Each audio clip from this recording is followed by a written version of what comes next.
ఓం శ్రీ సాయిరామ్. ఓంకార బీజ రూపాయ సర్వేశాయ జగత్పతే ప్రథమాయ నమస్తుభ్యం శ్రీ సత్యసాయి గణాధిప సదాశివ సమారంభాం శంకరాచార్య మధ్యమాం అస్మదాచార్య పర్యంతాం వందే గురు పరంపరాం. శరదిందు సమాకారే పరబ్రహ్మ స్వరూపిణి వాసరాపీఠ నిలయే జ్ఞాన సరస్వతీ నమోస్తుతే. పరిపూర్ణ అవతారి, ప్రేమావతారి, ప్రేమమూర్తి అయిన భగవాన్ సత్యసాయి బాబా వారి పాదపద్మములకు ప్రణమిల్లుతూ అహం సత్యబోధక దివ్య జ్ఞాన యజ్ఞ వ్యవస్థాపకులైన లక్ష్మీనారాయణ మామయ్య గారికి, వారి సతీమణి వరలక్ష్మి అత్తయ్య గారికి, అహం సత్యబోధక సాధకులైన సాయి కుటుంబ సభ్యులందరికీ హృదయపూర్వక ప్రేమపూర్వక ప్రణామములు తెలుపుకుంటూ అందరికీ సాయిరాం. శ్రీ గురు చరిత్ర 3వ రోజు పారాయణం, పేజీ నెంబర్ 119, అధ్యాయము 16. శ్రీ గణేశాయ నమః, శ్రీ సరస్వతీ నమః, శ్రీ గురుభ్యో నమః. ప్రస్తావన. అద్వితీయమైన భగవంతుడు సృష్ట్యాదిలో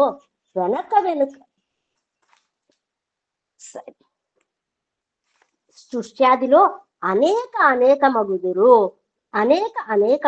కాక అని సంకల్పించి నేను అనేక మగుదను సాయి మామయ్య గారు ఒక్క నిమిషం.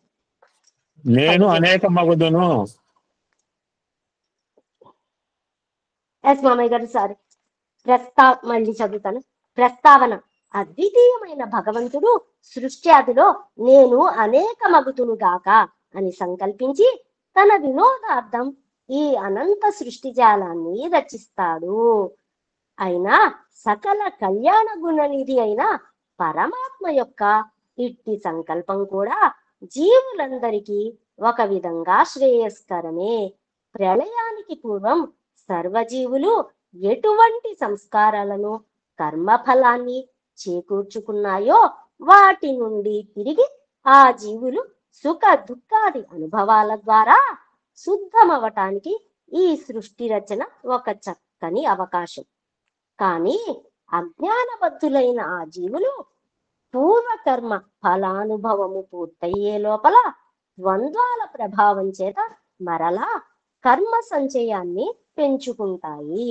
వారిపై కృప వలన ఆ పరమాత్మ శ్రీ దత్తస్వామిగా అవతరించి శ్రీపాదస్వామి, శ్రీ నృసింహ సరస్వతి స్వామి వంటి సద్గురువుల రూపాలలో జీవులను ఉద్ధరిస్తాడు. కనుకనే సద్గురు సేవ మోక్షానికి మొదటి చివరి మెట్టు కూడా. సద్గురువు త్రిమూర్త్యాత్మకుడు, పరబ్రహ్మము కూడా. ఈ విశ్వమంతా ఆయన రూపమే. గురుభావంతో దేనిని అచంచలమైన దీక్షతో సేవించినా మానవుడు గమ్యాన్ని చేరవచ్చు. కానీ సామాన్యులకు ఏ వస్తువునైనా వ్యక్తినైనా పరిపూర్ణమైన గురుభావంతో సేవించటానికి తగిన సంస్కార బలం ఉండదని ఈ అధ్యాయంలోని గురు పరాత్ముడైన విప్రుని వృత్తాంతం తెలుపుతుంది. సర్వం కల్విదం బ్రహ్మ, ఇదంతా బ్రహ్మ అని శృతులు చెప్పినా అలాంటి భావంతో ప్రాణులు వస్తువులతోనూ వ్యవహరించటం పామరుల వలన కాదు. కనుకనే సద్గురువుల రూపంలో శ్రీ దత్తాత్రేయుడే అవతరించి తన మహిమతో వారి భక్తి విశ్వాసాలను చూరగొని వారిని ఉద్ధరిస్తాడు. వివేకం లేని భక్తులకు గురువు పట్ల కూడా స్థిరమైన భక్తి విశ్వాసాలు ఉండవు. అందుకే ఎక్కువ మంది ఆత్మజ్ఞానాన్ని పొందలేరు. మనుష్యాణం సహస్రేషు కశ్చిద్యతతి సిద్ధయే యతతామపి సిద్ధానాం కశ్చిన్మా వేత్తి తత్వతః. జ్ఞాన సిద్ధికే యత్నించేవాడు 1000కి ఒక్కరుంటారని, అట్టి వారిలో కూడా లక్ష్యాన్ని సాధించేవారే కొద్ది మందో ఉంటారని భగవద్గీత చెబుతుంది. పూర్ణ దత్తావతారమైన గురువు సకల గురు స్వరూపి కనుక అవివేకంతో గురువుని విడచిన అజ్ఞానాంధుని చేత పూర్వ గురువుని స్మరింపచేసి అతనికి దర్శనమిచ్చి ఉద్ధరించగలరని ఈ అధ్యాయం తెలుపుతుంది. శ్రీ సాయి చరిత్రలో ఇలాంటి లీలలెన్నో చూడవచ్చు. పూర్ణుడైన నిజమైన సద్గురుడు నమ్రతతో శాస్త్ర ప్రతిష్టను కాపాడుతారు. ధౌమ్యుడు శిష్యుని చేత అశ్విని దేవతలను స్తుతింపచేసి తిరిగి కన్నులొచ్చేలా చేశాడు. ప్రాయశ్చిత్త కాండలో శ్రీగురుడు అలానే చెప్పటం గమనించాలి. శ్రీ సాయి కూడా విష్ణు సహస్రనామము, భాగవతము మొదలైనవి పఠించమని భక్తులను ప్రోత్సహించేవారు. ఆ గ్రంథాలు చదవటం వలన సద్గురు ఉపదేశం యొక్క విలువ కూడా భక్తులకు తెలియగలదు. గురు మహిమను, సేవను వివరించే ఈ అధ్యాయం గురు చరిత్రలో ముఖ్యమైనది. కథారంభము. నామధారకుడు సిద్ధయోగికి నమస్కరించి, మహాత్మా, అప్పుడు శ్రీగురుని ఆజ్ఞననుసరించి తీర్థయాత్రలకు వెళ్లిన శిష్యులెవరు? అటుపై ఏమి జరిగింది అని అడిగాడు. సిద్ధయోగి ఇలా చెప్పారు. నామధారక, నీవు గురు భక్తులలో ఉత్తముడివి. ఇంతకాలము నన్ను గురు కథ చెప్పమని ఎవరు కోరనందువలన నా మనస్సు నివురుగప్పినట్లయింది. నీవిప్పుడు ఆయన గురించి ఇంతగా ఆసక్తితో అడుగుతుంటే నీకు చెబుతూ ఉండటం వలన ఆయన కథలు గుర్తు తెచ్చుకున్న కొద్దీ నా మనస్సు మేల్కొన్నట్లు అవుతున్నది. ఆనంద పారవస్యం కలుగుతున్నది. నీవు కూడా నాకెంతో ఉపకారం చేశావు. నీవు వయసులో చిన్నవాడవైనా శ్రీగురుని అనుగ్రహం వలన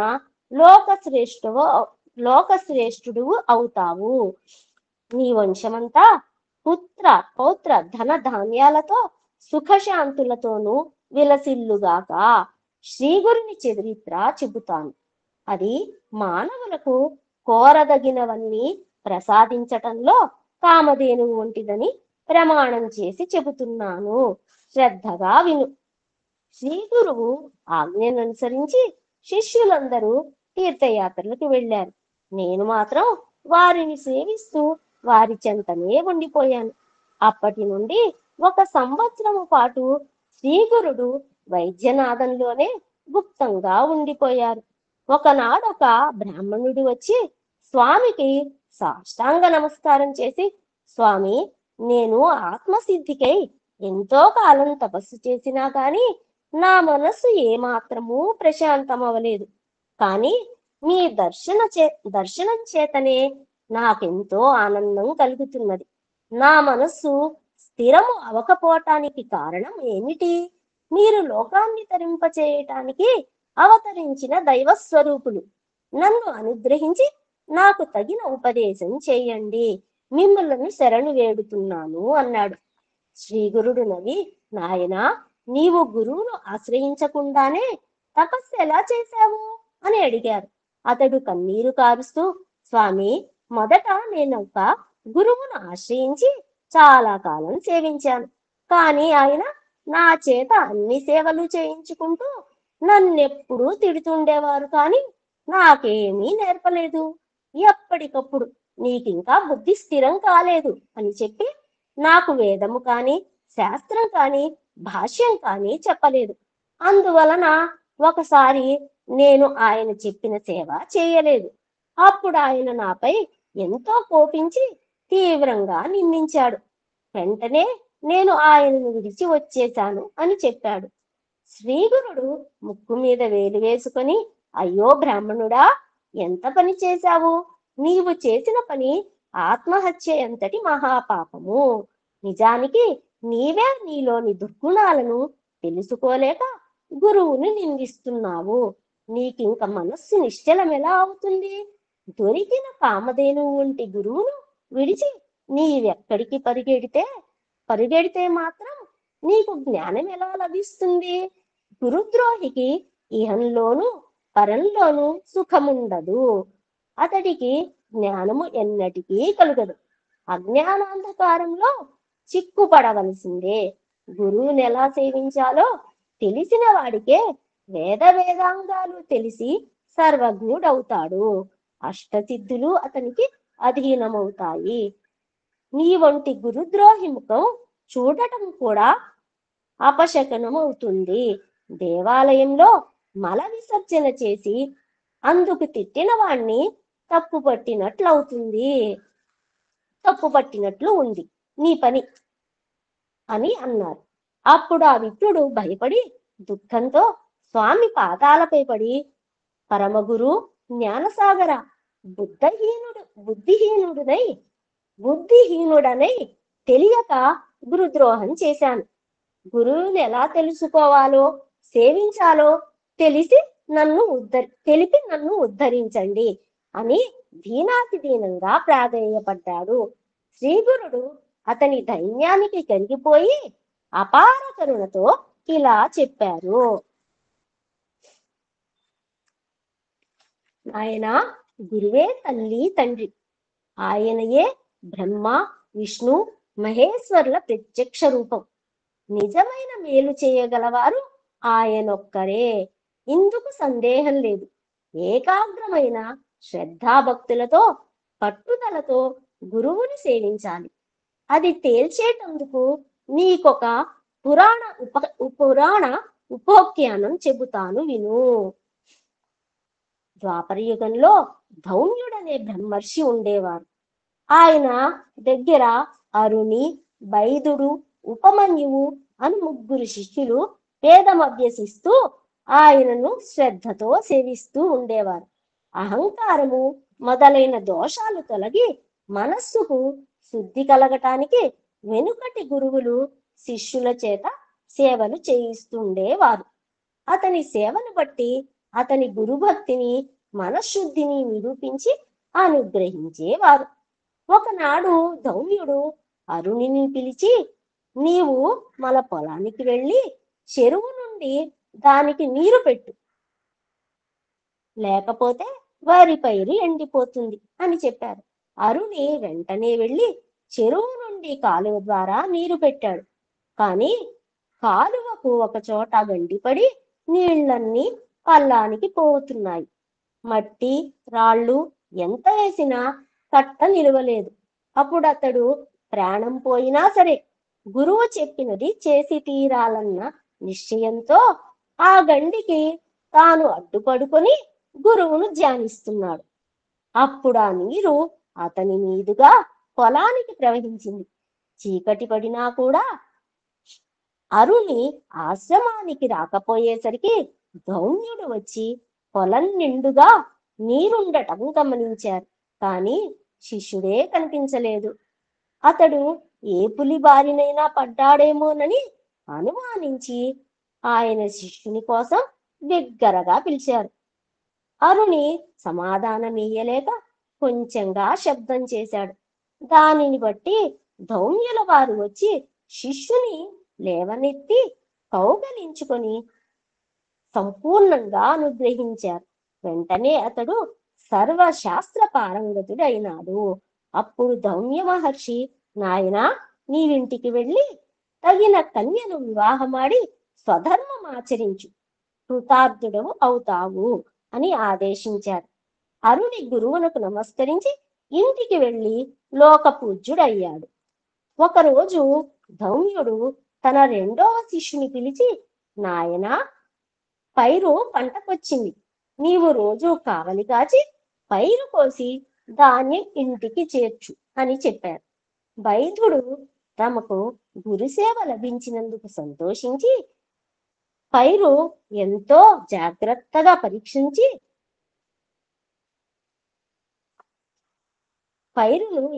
జాగ్రత్తగా సంరక్షించి పంట పక్వానికొచ్చాక కోయించాడు. తర్వాత ధాన్యం రాశిగా పోయించి ఆ సంగతి గురువుకి చెప్పారు. ఆయన అతనికి ఒక బండి, ఒక దున్నపోతును ఇచ్చి ధాన్యం ఇంటికి చేర్చమని చెప్పారు. అతడు ఆ బండి కాడికి ఒక ప్రక్క దున్నపోతును కట్టి మరొక దున్నపోతు లేనందున 2వ వైపు కాడిని తన భుజాన వేసుకుని ధాన్యం ఇంటికి తీసుకొస్తున్నాడు. ఇట్లా ఒక బండిని గుర్రాల బదులు మనుషులు మోసారు. ఎవరిని మోసారు? ఎనీబడి? షిరిడి సాయి చరిత్రలో ఆమ్, బండి ఆయన అని ఆయన ఆయన కాదు, మనకు బాగా తెలిసిన ఆయన పేరు చెప్పాలి. సర్వేపల్లి సర్వేపల్లి రాధాకృష్ణన్ గారు. వండర్ఫుల్ పద్మావతి గారు, వండర్ఫుల్.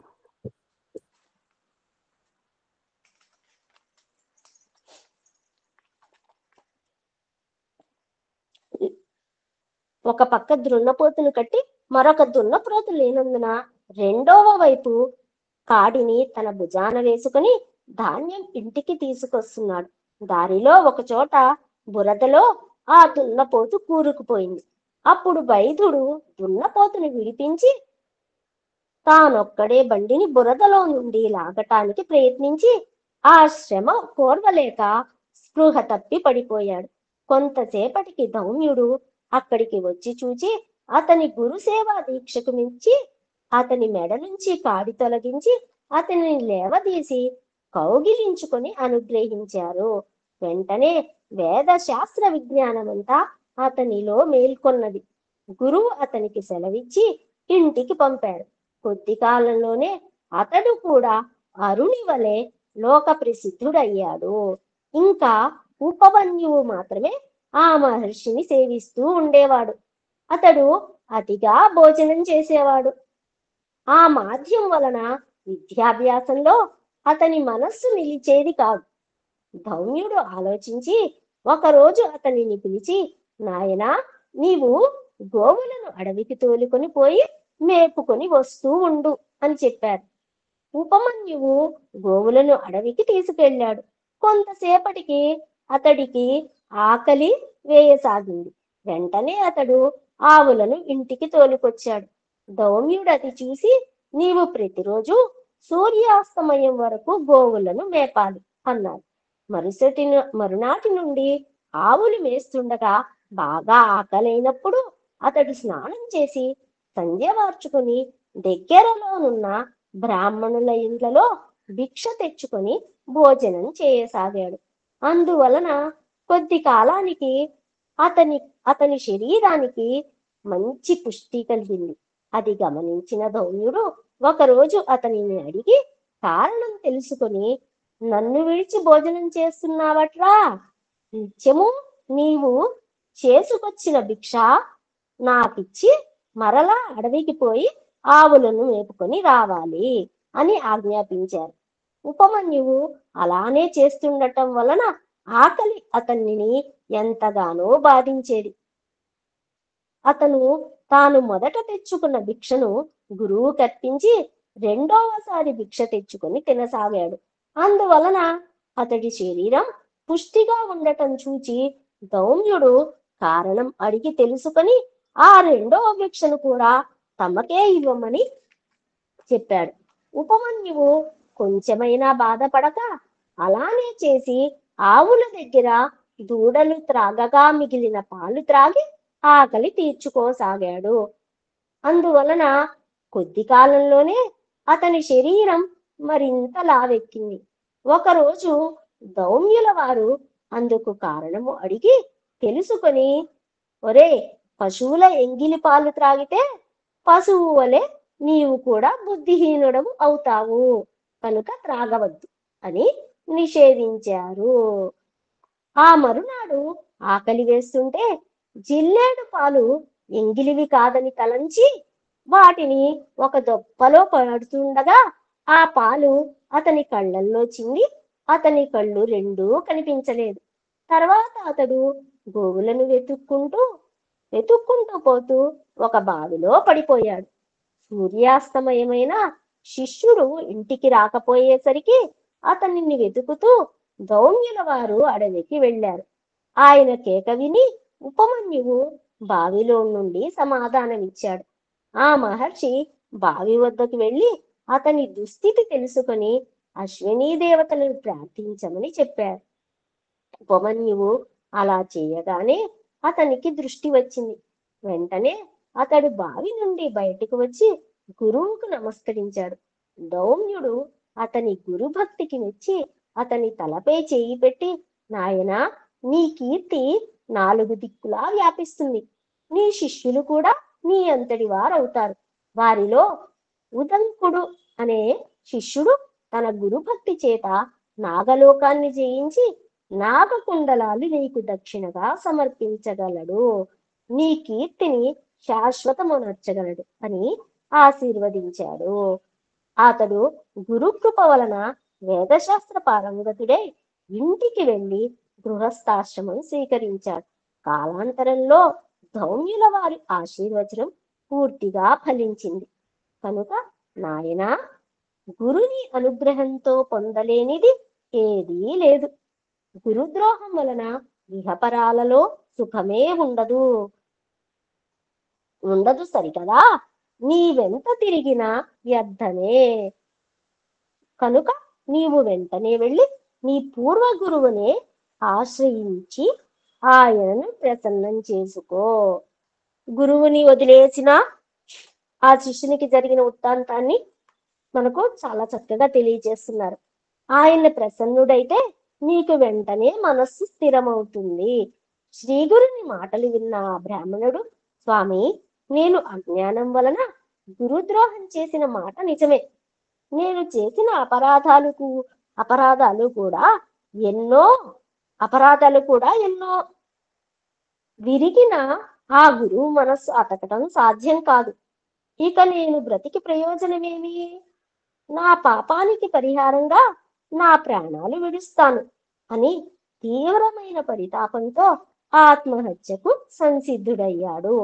అప్పుడు శ్రీ గురుని మనస్సు కరిగి, నాయనా, తీవ్రమైన పరితాపం వల్ల నీ దోషం నశించి వైరాగ్యం కలిగింది.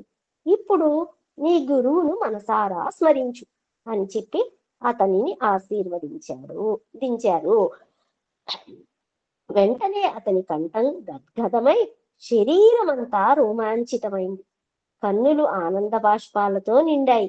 అతడు కృతజ్ఞతతో స్వామి పాదాలకు నమస్కరించగానే వేద శాస్త్ర సారం అతని హృదయంలో ఉదయించింది.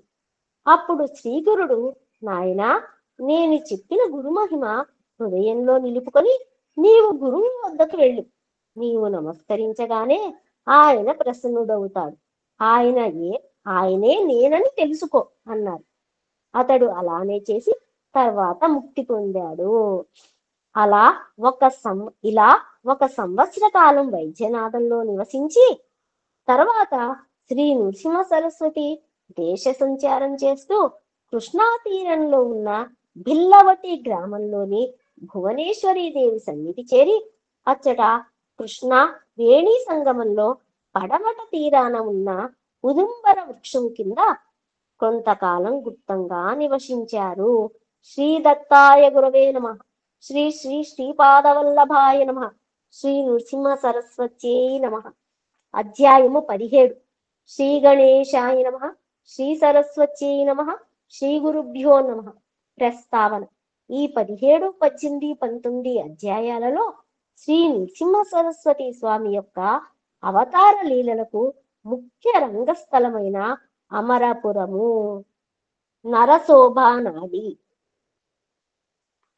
నరసోబావాడి అంటే అప్పటి పేరు సాయిరాం క్షేత్ర మహత్యాన్ని అక్కడ శ్రీగురుడు చేసిన ఇప్పుడు కూడా నరసోబావాడి అంటారు దాన్ని. ఇప్పుడు కూడా ప్రెజెంట్ నేమ్ ఇది నరసోబావాడి వర్ణిస్తుంది. ఆయన ఒక మూర్ఖ బ్రాహ్మణుని తలపై తమ చేయి పెట్టి సకల విద్యాపారంగతుడిగా చేశాడు. ఈలాంటి లీల శ్రీ స్వామి సమర్థులు 1856-78 సంవత్సరాల మధ్య జీవిత చరిత్రలో చూడవచ్చు. పేద బ్రాహ్మణ దంపతులకు ముక్తులను ప్రసాదించారు. ఇలాంటి లీలలు కూడా శ్రీ స్వామి సమర్థ శ్రీ షిరిడి సాయిబాబా జీవిత చరిత్రలలో చూడవచ్చు. గంగానుజుడు అనే భక్తుడి చేత క్షణకాలంలో త్రిస్థలి, కాశీ, ప్రయాగ, గయా క్షేత్రాల యాత్ర చేయించాడు. ఈలాంటి లీల శ్రీ తాజుద్దీన్ బాబా జీవిత చరిత్రలో చూడవచ్చు. శ్రీ దత్తాత్రేయ స్వామి నేటికి ఏలాంటి సద్గురు రూపాలలో మానవులను ఉద్ధరిస్తారో వీరి చరిత్రలలో చూడవచ్చు. అది గుర్తుంచుకొని మనం ఈ పారాయణ చేయాలి. శ్రద్ధాయుతమైన ఈ అధ్యాయం పారాయణ ఆయా క్షేత్ర దర్శనంతో సమానం. దేవి తనను ఆశ్రయించిన విద్యాహీనుడితో శ్రీ గురువును ఆశ్రయించమని చెప్పిన లీల. సప్తశృంగిదేవి కాకాజీ అనే భక్తుడితోనూ చిన్న కృష్ణ అనే భక్తునితో స్వప్నంలో శ్రీ మహావిష్ణువు సాయిబాబాను ఆశ్రయించమనడంతో సరిపోతుంది. దేవతల కంటే సద్గురువు అధికుడని ఈ లీలలకు అర్థము. దేవతల కంటే సద్గురువే చాలా ముఖ్యము. శ్రీరామకృష్ణ పరమహంసతో కాళీమాత కూడా అద్వైతానుభూతిని పొందటానికి తోతాపురి అనే గురువును ఆశ్రయించమనటం గమనార్హం. ఇష్టదేవతోపాసన విక్లేప దోష నివృత్తి కోసమేనని ఆత్మజ్ఞానానికై శ్రోత్రియుడు బ్రహ్మనిష్ఠుడు అయిన గురువును ఆశ్రయించాలని ఉపనిషత్తులు చెప్పిన దానినే ఈ లీలలు బలపరుస్తాయి. ముముక్షువుకు సద్గురువును ఆశ్రయించడం అత్యావశ్యకమని ఈ అధ్యాయం తెలుపుతున్నది. మానవ మాతృడైన గురువును ఆశ్రయించిన వారిని కూడా ఆ రూపంలో అనుగ్రహించి తరింప చేయవలసినది సద్గురువేనని కిందటి అధ్యాయంలోని చివరి లీల తెలుపుతున్నది. శ్రీ సాయి తామే సకల సాధు స్వరూపిణని భక్తులకు అనుభవం ఇచ్చిన లీలలెంతగానో ఇది పోలి ఉన్నది. కనుకనే శ్రీగురుడు స్వయంగా పురాణోక్తమైన గురుసేవా వృత్తాంతాలను క్రిందటి అధ్యాయంలో చెప్పారు. కథారంభము. సిద్ధముని ఇంకా ఇలా చెప్పారు. నాయనా, మబ్బు వేసే ముందు చల్లని గాలి విచ్చినట్లు గురు కథ వినటంలో నీకు అది వినిపించటం వలన నాకు ప్రీతి కలుగుతున్నది. శ్రీ గురుని భక్తుల పాలిట కామధేను కల్పవృక్షము అయిన ఈ శ్రీ గురు చరిత్ర చెబుతాను విను. శ్రీగురుడు కృష్ణా తీరంలో బిల్లవటి వద్దనున్న మేడి చెట్టు దగ్గర శాస్త్రోక్తముగా చాతుర్న్యాసం చేశారు. అది వినగానే నామధారకుడు నమస్కరించి, స్వామి, భగవంతుడైన శ్రీగురుడు తపస్సు అనుష్ఠానము ఎందుకు చేశారు? అందరికీ అన్ని సమర్పించగల ఆయన భిక్ష చేసుకొనటం ఎందుకు అని అడిగారు. సిద్ధయోగి, నాయనా, భగవంతుడైన శివుడు త్రిమూర్తి స్వరూపుడైన దత్తాత్రేయుడు భిక్ష చేయలేదా? మహాత్ములు తీర్థయాత్ర చేయటము, తపస్సు చేయటము గాని, భిక్షమెత్తటం కాని భక్తులను ఉద్ధరించటానికి, సాధకులకు సన్మార్గము తెలియచెప్పటానికి మాత్రమే చేస్తారు. అలానే శ్రీగురుడు కూడా భిక్షావృత్తిని స్వీకరించారు. భక్తానుగ్రహార్థమై శ్రీగురుడు కాలగతిలో మరుగుపడిన ఉత్తమ తీర్థాలను ఎన్నింటినో తిరిగి ప్రకటన చేయటానికే తీర్థయాత్రలు చేశారు. కేవలం భౌతిక సుఖాలను మాత్రమే ఆశించే మూర్ఖులు, స్వార్థపరులు తమను ఆశ్రయించకుండా చూచుకోటానికి ఆయన కొంతకాలం గుప్తంగా ఉన్నారు.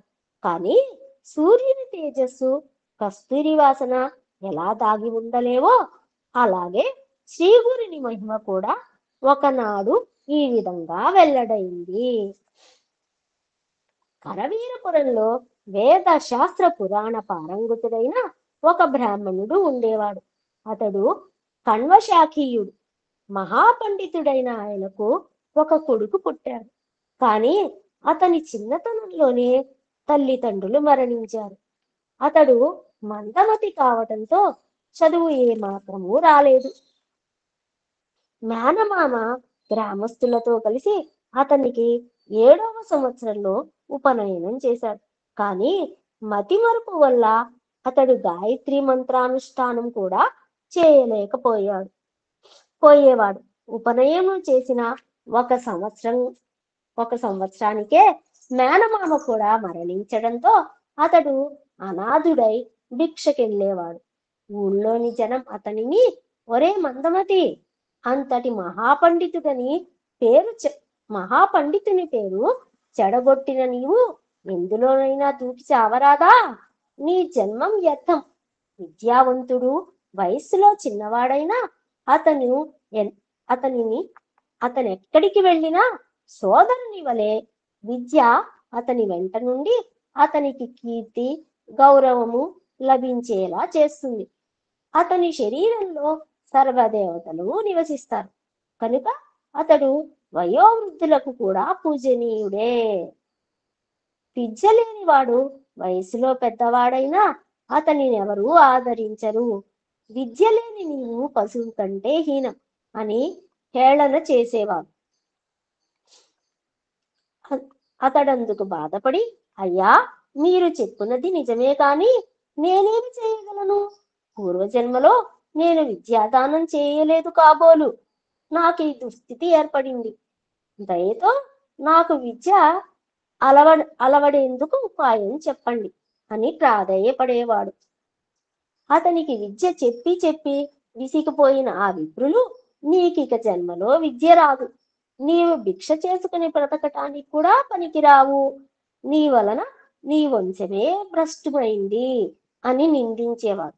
ఆ పిల్లవాడు తన దుస్థితికి నిస్పృహ చెంది ఇల్లు విడిచి బిల్లవటి చేరి కృష్ణానదికి తూర్పు దిక్కున ఉన్న భువనేశ్వరి దేవిని దర్శించి అక్కడ ప్రాయోపవేశం ప్రారంభించాడు.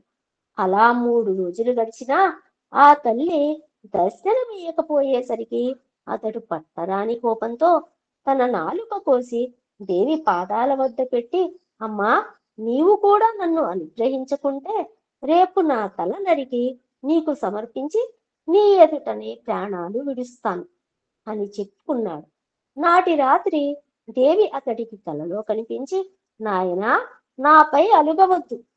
కృష్ణానదికి పడమటి తీరాన ఉన్న మేడి చెట్టు క్రింద తపస్సు చేసుకుంటున్న సన్యాసి సాక్షాత్తు శివుని అవతారం, అపార శక్తిమంతుడు, నీ కోరిక తీర్చగలడు అని చెప్పింది. అతడు వెంటనే నిద్రలేచి బయలుదేరి శ్రీగురుని దర్శించి సాష్టాంగ నమస్కారం చేశాడు. శ్రీగురుడు ప్రసన్నులై అతని శిరస్సు మీద తమ చేయి నుంచి ఆశీర్వదించారు. అతనికి వెంటనే నాలుక రావటమే కాక సకల విద్యలు సిద్ధించాయి. కాకి మానస సరోవరం చేరి రాజహంసగా మారినట్లు, పరశువేది స్పర్శతో ఇనుము బంగారమైనట్టు శ్రీగురుని హస్త స్పర్శ వలన ఆ విప్రకుమారుడు మహాజ్ఞాని అయ్యాడు. శ్రీగురుని నివాసం వలన ఆ స్థలం మహామహిమగలది అయింది. శ్రీ దత్తాయ గురవే నమః. శ్రీ శ్రీపాద వల్లభాయ నమః. శ్రీ నృసింహ సరస్వత్యై నమః. అధ్యాయము 18. శ్రీ గణేశాయ నమః. శ్రీ సరస్వత్యై నమః. శ్రీ గురుభ్యో నమః. నామధారకుడు స్వామి శ్రీగురుని లీలలు ఇంకా వినిపించవలసింది అని ప్రార్థించాడు. సిద్ధయోగి ఇలా చెప్పారు, నాయనా, అంతవరకు గుప్తంగా ఉన్న శ్రీగురుని మహిమ ఈ లీల వలన లోకానికి వెల్లడైంది. ఇక శ్రీగురుడు తమ గుప్త జీవితం విడిచిపెట్టి లోక ప్రసిద్ధుడై అచ్చటి నుండి వరుణా సంగమం చేరి అక్కడి నుండి కృష్ణా తీరంలో ఉన్న తీర్థాలలో స్నానం చేస్తూ కృష్ణ పంచనదీ సంగమానికి వెళ్ళి అక్కడ 12 సంవత్సరాలు నివసించారు. అక్కడ శివ, భద్ర, భగవతి, కుంకి, సరస్వతి అను మహాపవిత్రమైన 5 నదులు ఒక్కటే కృష్ణా నదిలో కలుస్తాయి. అందువలన దీని మహిమ పురాణాలలో కూడా మనోహర తీర్థమని ఎంతగానో కీర్తించబడింది. అక్కడెన్నో తీర్థాలు ఉన్నాయి. అక్కడి నుండి తూర్పున అమరపురం అనే గ్రామంలో అమరేశ్వరుడు, ఆయన సన్నిధిలో 64 మంది యోగినులు నివసిస్తున్నారు. అచ్చటి అమరేశ్వర లింగం సాక్షాత్తు కాశీ విశ్వేశ్వరుడు. అక్కడ వేణీ నదితో కలిసిన కృష్ణ దక్షిణ దిక్కుగా ప్రవహిస్తున్నది. అక్కడకు ఉత్తర దిక్కున శుక్ల తీర్థము, ఉదుంబర వృక్షము దగ్గర పాపనాశ తీర్థము, కామ్య తీర్థము, వరద తీర్థము ఉన్నాయి. సంగమంలో శక్తి తీర్థము, చామర తీర్థము, కోటి తీర్థము ఉన్నాయి. అవన్నీ అపారమైన మహిమ కలవే. అచ్చటి కృష్ణా పంచగంగలో స్నానం చేస్తే సర్వ కార్యాలు నెరవేరుతాయి. అది గొప్ప తీర్థక్షేత్రం. దాని దర్శనం చేతనే అభీష్టాలు నెరవేరుతాయి. అచ్చటి మేడి చెట్టు సాక్షాత్తు కల్పవృక్షం. ఆ క్షేత్ర మహిమను వెల్లడి చేయటానికే శ్రీగురుడు అక్కడ అంతకాలం నివసించారు. శ్రీ నృసింహ సరస్వతి స్వామి ప్రతిరోజు భిక్షకు అమరపురానికి వెళ్తూ ఉండేవారు. ఆ గ్రామంలో ఆ నిరుపేద బ్రాహ్మణుడు ఉండేవాడు. అతడు పరమ సాత్వికుడు. కేవలం వ్యాయవార వృత్తితో జీవిస్తూ ఉండేవాడు. అతనికి ఒక కుమారుడు, ఒక కుమార్తె ఉన్నారు. అతడి ఇంటి ముందు తమ్మపాదు ఒకటి ఉండేది. అతనికి గ్రామంలో గింజలు లభించినప్పుడు ఆ కుటుంబం ఆ కూర వండుకుని తినేవారు. అయినప్పటికీ ఆ బ్రాహ్మణుడు పంచయజ్ఞాలు సప్తమంగా నిర్వర్తిస్తూ అతిథులను తమ శక్తిని అనుసరించి సేవిస్తూ ఉండేవాడు. ఒకరోజు శ్రీగురుడు అతని ఇంటికి భిక్షకు వెళ్ళారు. ఆ బ్రాహ్మణుడు స్వామిని ఆహ్వానించి పూజించాడు.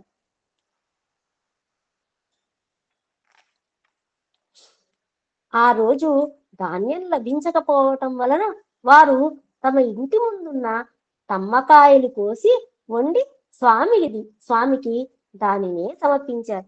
తర్వాత స్వామి వారింట్లోనే కొద్దిసేపు విశ్రాంతి తీసుకొని, మీ ఆతిథ్యానికి మేమెంతో సంతోషించాము, నేటితో మీ దారిద్ర్యం తీరిపోయింది అని చెప్పి నిండుగా కాచిన ఆ పాదుని పీకివేసి దాని కొమ్మలను త్రుంచివేస్తూ త్వరగా వెళ్ళిపోయారు.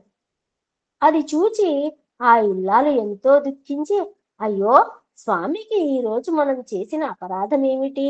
మనకు జీవనాధారమైన ఈ పాదుని పీకివేశారే, మనం జీవించేది ఎలా అని బాధపడుతుంటే ఆ బ్రాహ్మణుడు సర్వము ఈశ్వరేచ్ఛ వలన మన ప్రారంధమును అనుసరించి జరుగుతుంది. నువ్వు చూసావు తమ్మకాయలు అనేది? నాకు తెలుసు మామయ్య గారు. తెలిస్తే చెప్పు, మీరు తెలిస్తే చెప్పు. కొంతమంది తెలియకపోవచ్చు. మేము తమ్మకాయ కూర చేసుకునేవాళ్ళం మేము కూడా. సేమ్ గోరు చిక్కుడుకాయ కూర ఎలా చేస్తామో అలా చేస్తాం సాయిరా. చాలా బాగుంటుంది అసలు తమ్మకాయలు. పల్లెటూళ్ళలో బాగా తినేవాళ్ళం.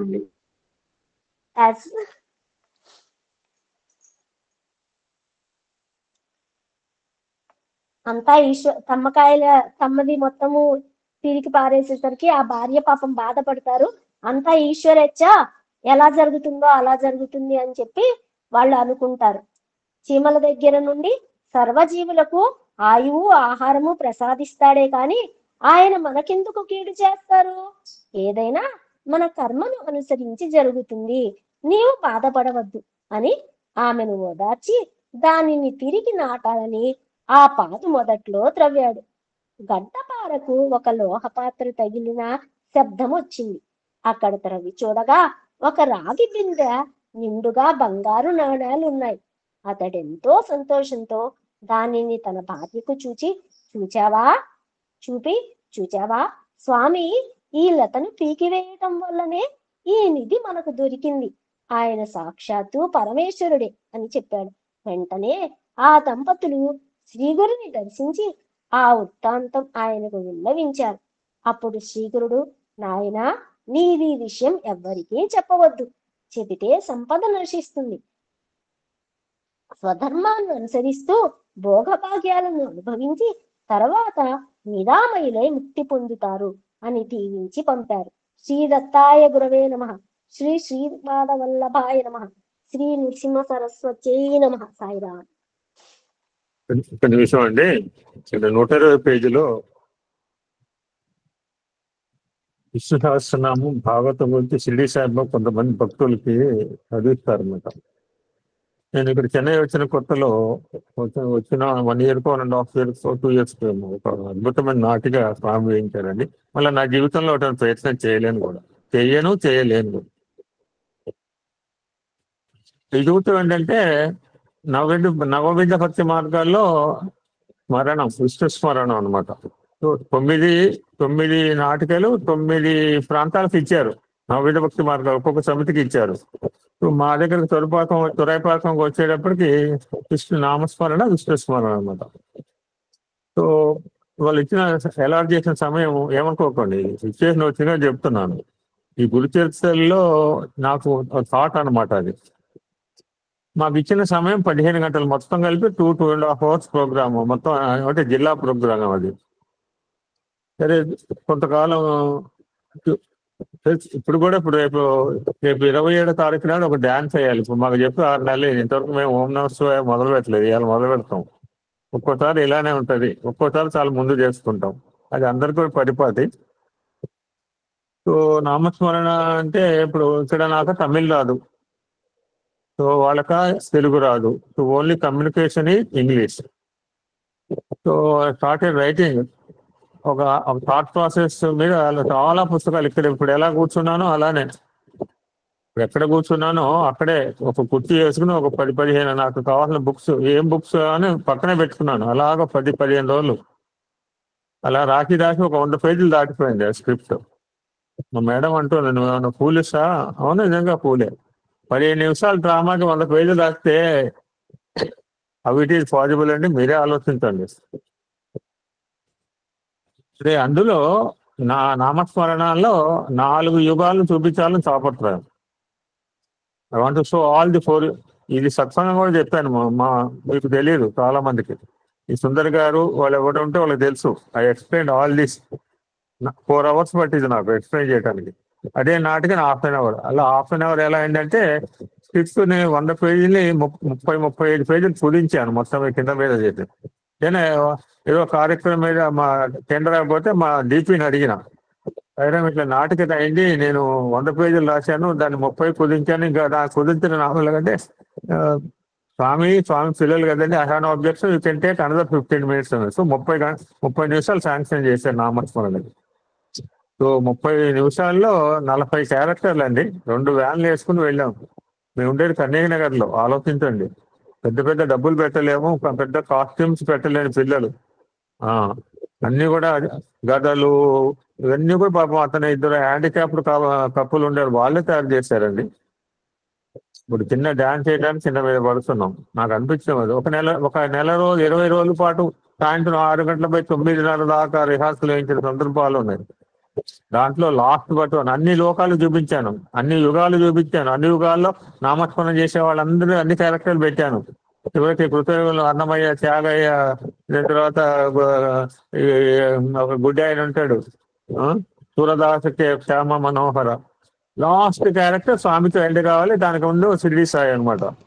ఎందుకు చెప్తున్నానంటే విష్ణు సహస్రనామం బిట్టు పెడతాను అనమాట. అద్భుతంగా వేశాడు ఆ పిల్లవాడండి. ఇప్పుడు +1 +2 కూడా అయిపోయింది. భగవంతుని దయ వల్ల అతనికి ఇంజనీరింగ్ ఫ్రీ సీట్ వచ్చిందండి. 3 అన్నదమ్ములు నా స్టూడెంట్స్. అందులో 3వ వాడు గౌతమ్ అని ఇప్పుడు మొన్న 10th పాస్ అయ్యాడు. వాడు అన్న అనమాట. ఆ పిల్లవాడు షిరిడి సాయిగా వేశాడండి, చాలా అద్భుతంగా రాణించాడండి. అందులో ఏం చెప్తాడంటే, షిరిడి సాయి బాబా అయితే ఉత్తము శ్యామతో అనమాట. ఆ విష్ణు సహస్రనామ పుస్తకం పట్టుకుని ఇంగ్లీష్ లో డైలాగ్ అనమాట, Shyama it my critical situation నీకు సేవ్ మై లైఫ్ అని. ఆ విష్ణు బాబాకి క్రిటికల్ రావటం ఏంటి, లైఫ్ సేవ్ చేయటం అంటే ఇప్పుడు ఇందాక ఏమంది, ఇందాక అమ్మాయి ఏం చెప్పింది, ఇప్పుడు అవతార పురుషుడు ఏంటి, వాళ్ళు భిక్ష చేయడం ఏంటి, వాళ్ళు తీర్థయాత్ర చేయడం ఏంటి, వాట్ ఈస్ ద నెసిటీ? స్వామి ఎన్ని క్షేత్రాలు ఎందుకు తిరిగారు? క్షేత్రాలను సంస్కరించడానికి మనలాంటి భక్తులను అందరూ పుట్టపట్టి పోలేరు కదా. సో మన దగ్గరకు వచ్చి భగవంతుడు మన ఉద్ధరించడానికి, మన క్షేత్రానికి శక్తివంతం చేయడానికి క్షేత్ర దర్శనం కానీ భిక్షాటన కానీ షిరిడి సాయి బాబా పుస్తకాన్ని గుండెగా రాసుకుంటాడండి. షిరిడి సాయి రాసుకుని Shyama it save me it difficult situation, so you also go through it daily once అని చెప్పి ఆ విష్ణు సహస్రనామ పుస్తకాన్ని తన చేతితో షిరిడి సాయిబాబా శ్యామకి ఇవ్వటం జరిగిందండి. ఇందాక అమ్మాయి అంటే నాకు గుర్తుకొచ్చింది. సాయిరాం, మణి గారు ప్రారంభించండి. ఓం శ్రీ సాయిరాం. అధ్యాయము 19. ఓం శ్రీ గణేశాయ నమః, శ్రీ సరస్వత్యై నమః, శ్రీ గురుభ్యో నమః. నామధారకుడు: స్వామి, అశ్వత్థ వృక్షము అంటే రావి చెట్టు వంటి పవిత్రమైన వృక్షాలెన్నో ఉండగా శ్రీగురుడు ప్రత్యేకంగా ఉదుంబర వృక్షం అంటే మేడి చెట్టు మూలంలోనే నివసించడానికి కారణమేమి అని ప్రశ్నించాడు.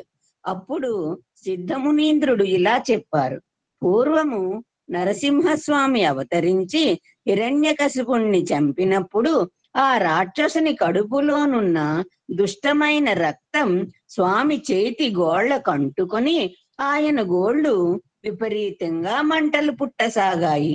అప్పుడు లక్ష్మీదేవి మేడి పండ్లతోనూ ఆకులతోనూ ఆ బాధ నివారింపచేసింది.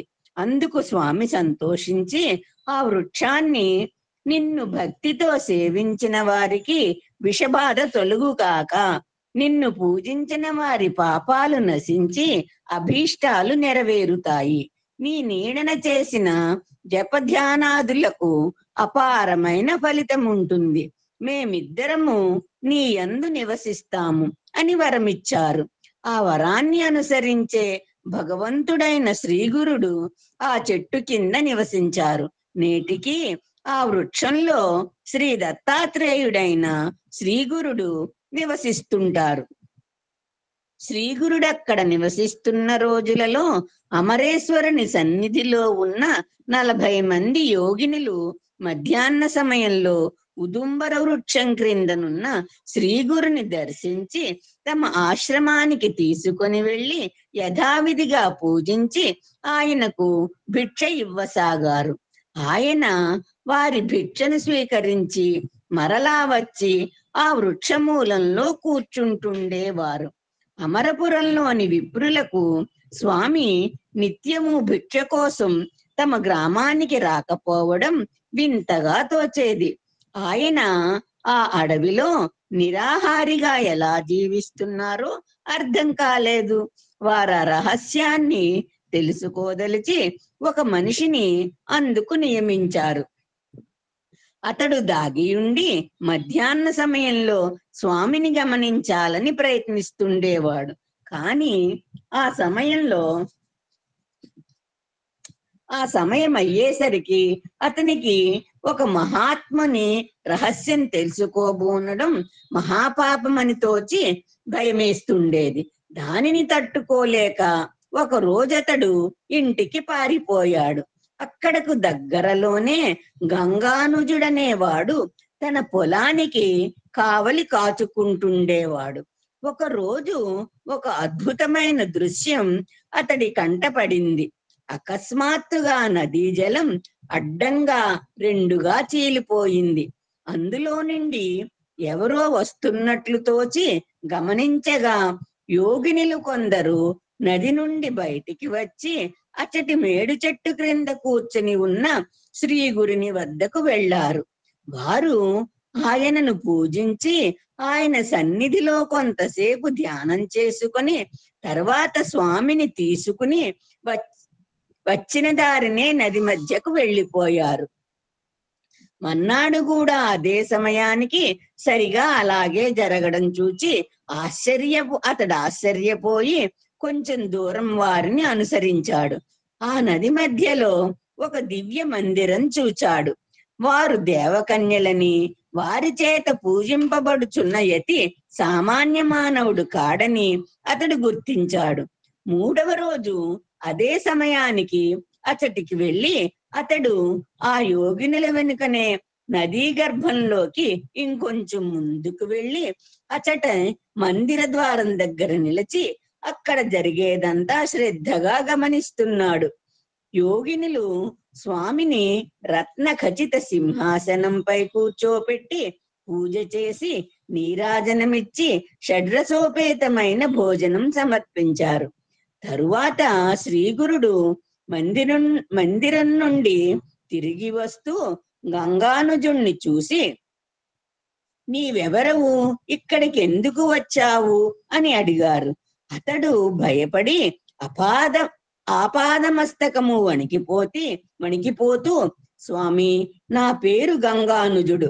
నేను కుతూహలమాపుకోలేక మీ వెనుక ఇతటికి చూడవచ్చాను.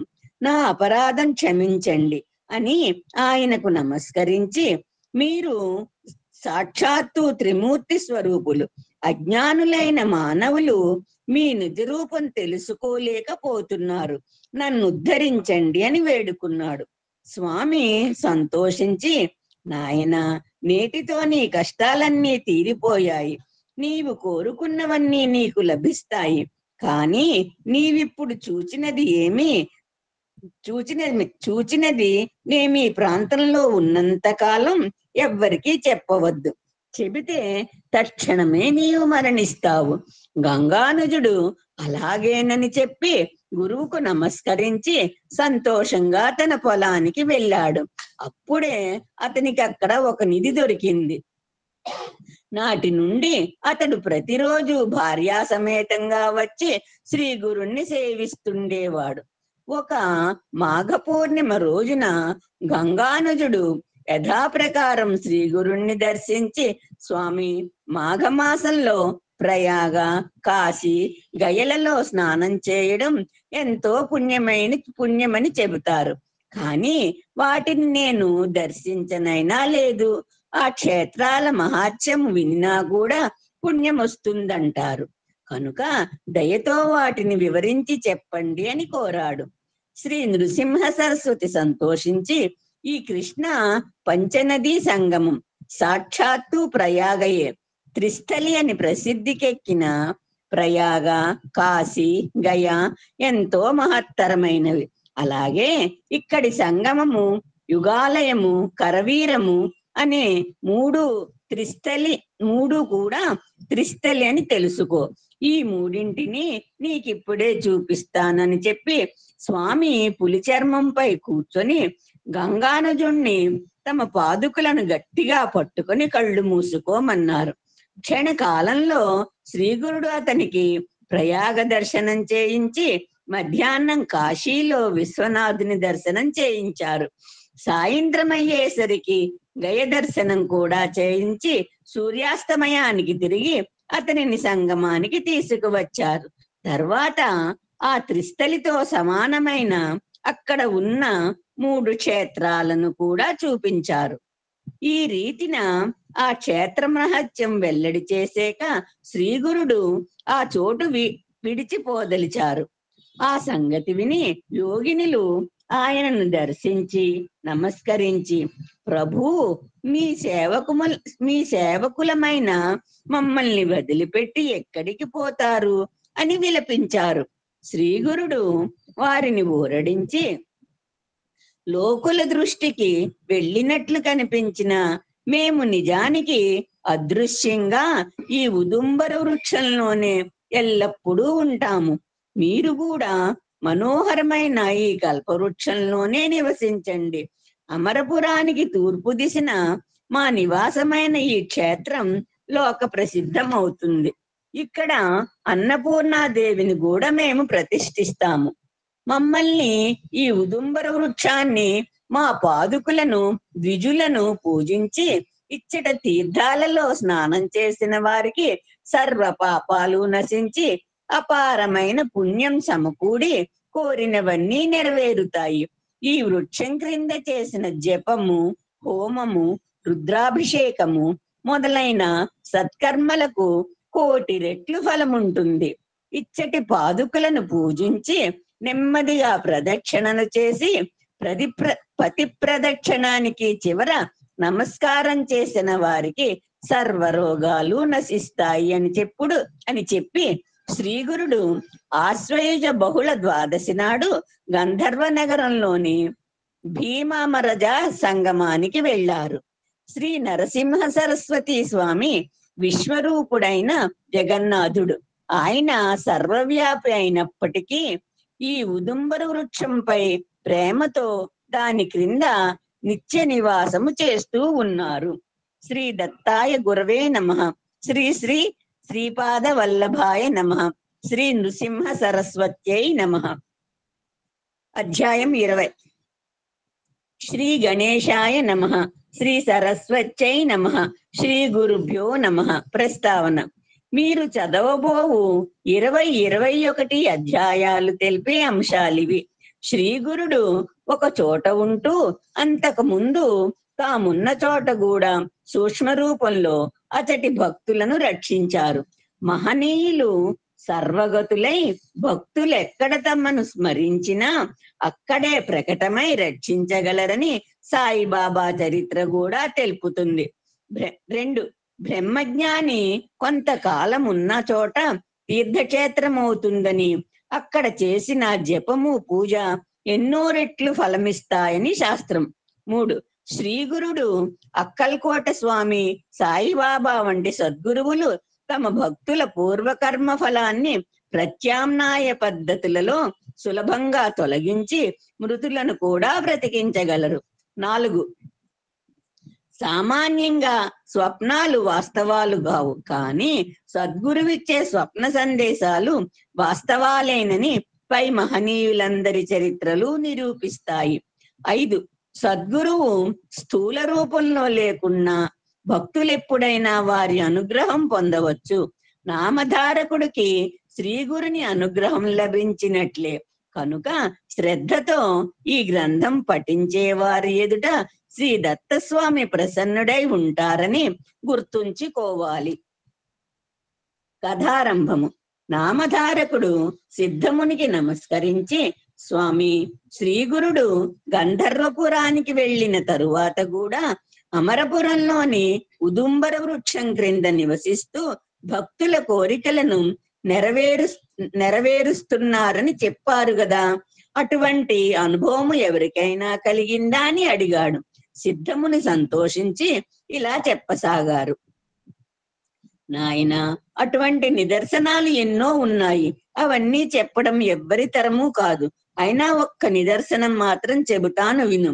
సిరోలా అనే గ్రామంలో వేదశాస్త్ర పరాయణుడు, ఉదారుడు అయిన గంగాధరుడనే బ్రాహ్మణుడు ఉండేవాడు. అతని భార్య శాంతాదేవి మహాపతివ్రత. ఆమెకు 5 కొడుకులు పుట్టారు, కానీ ఒక్కరు కూడా దక్కలేదు. ఆమె ఎందరో దేవతలను పూజించింది, ఎన్నో వ్రతాలు ఉపవాసాలు చేసింది. అయినా ఆమె కర్మ తీరలేదు. చివరికి ఆమె తన శోకానికి కారణం నివారణోపాయము తెలుపమని ఒక దైవజ్ఞుని కోరింది. అతడు, అమ్మా, నీ గర్భశోకానికి కారణం నీవు చేసిన పూర్వపాపమే. గర్భపాతం చేసినా, ఇతరుల ధనం అపహరించినా తర్వాత జన్మలలో పుట్టిన బిడ్డలందరూ చనిపోతారు. నీవు గత జన్మలో సౌనక గోత్రుడైన ఒక బ్రాహ్మణుని వద్ద 100 రూపాయలు అప్పుగా తీసుకుని అతడెంత బ్రతిమాలినా తిరిగి ఇవ్వలేదు. అతడా దిగులతో ఆత్మహత్య చేసుకొని పిశాచ్యమై ఈ జన్మలో నీ పిల్లలందరినీ చంపుతున్నాడు. నీవి కర్మ అనుభవింపక తీరదు అని చెప్పారు. ఆమె పశ్చాత్తాపంతో అతని పాదాలపై బడి ఆ పాపానికి పరిహారం చెప్పమని కోరింది.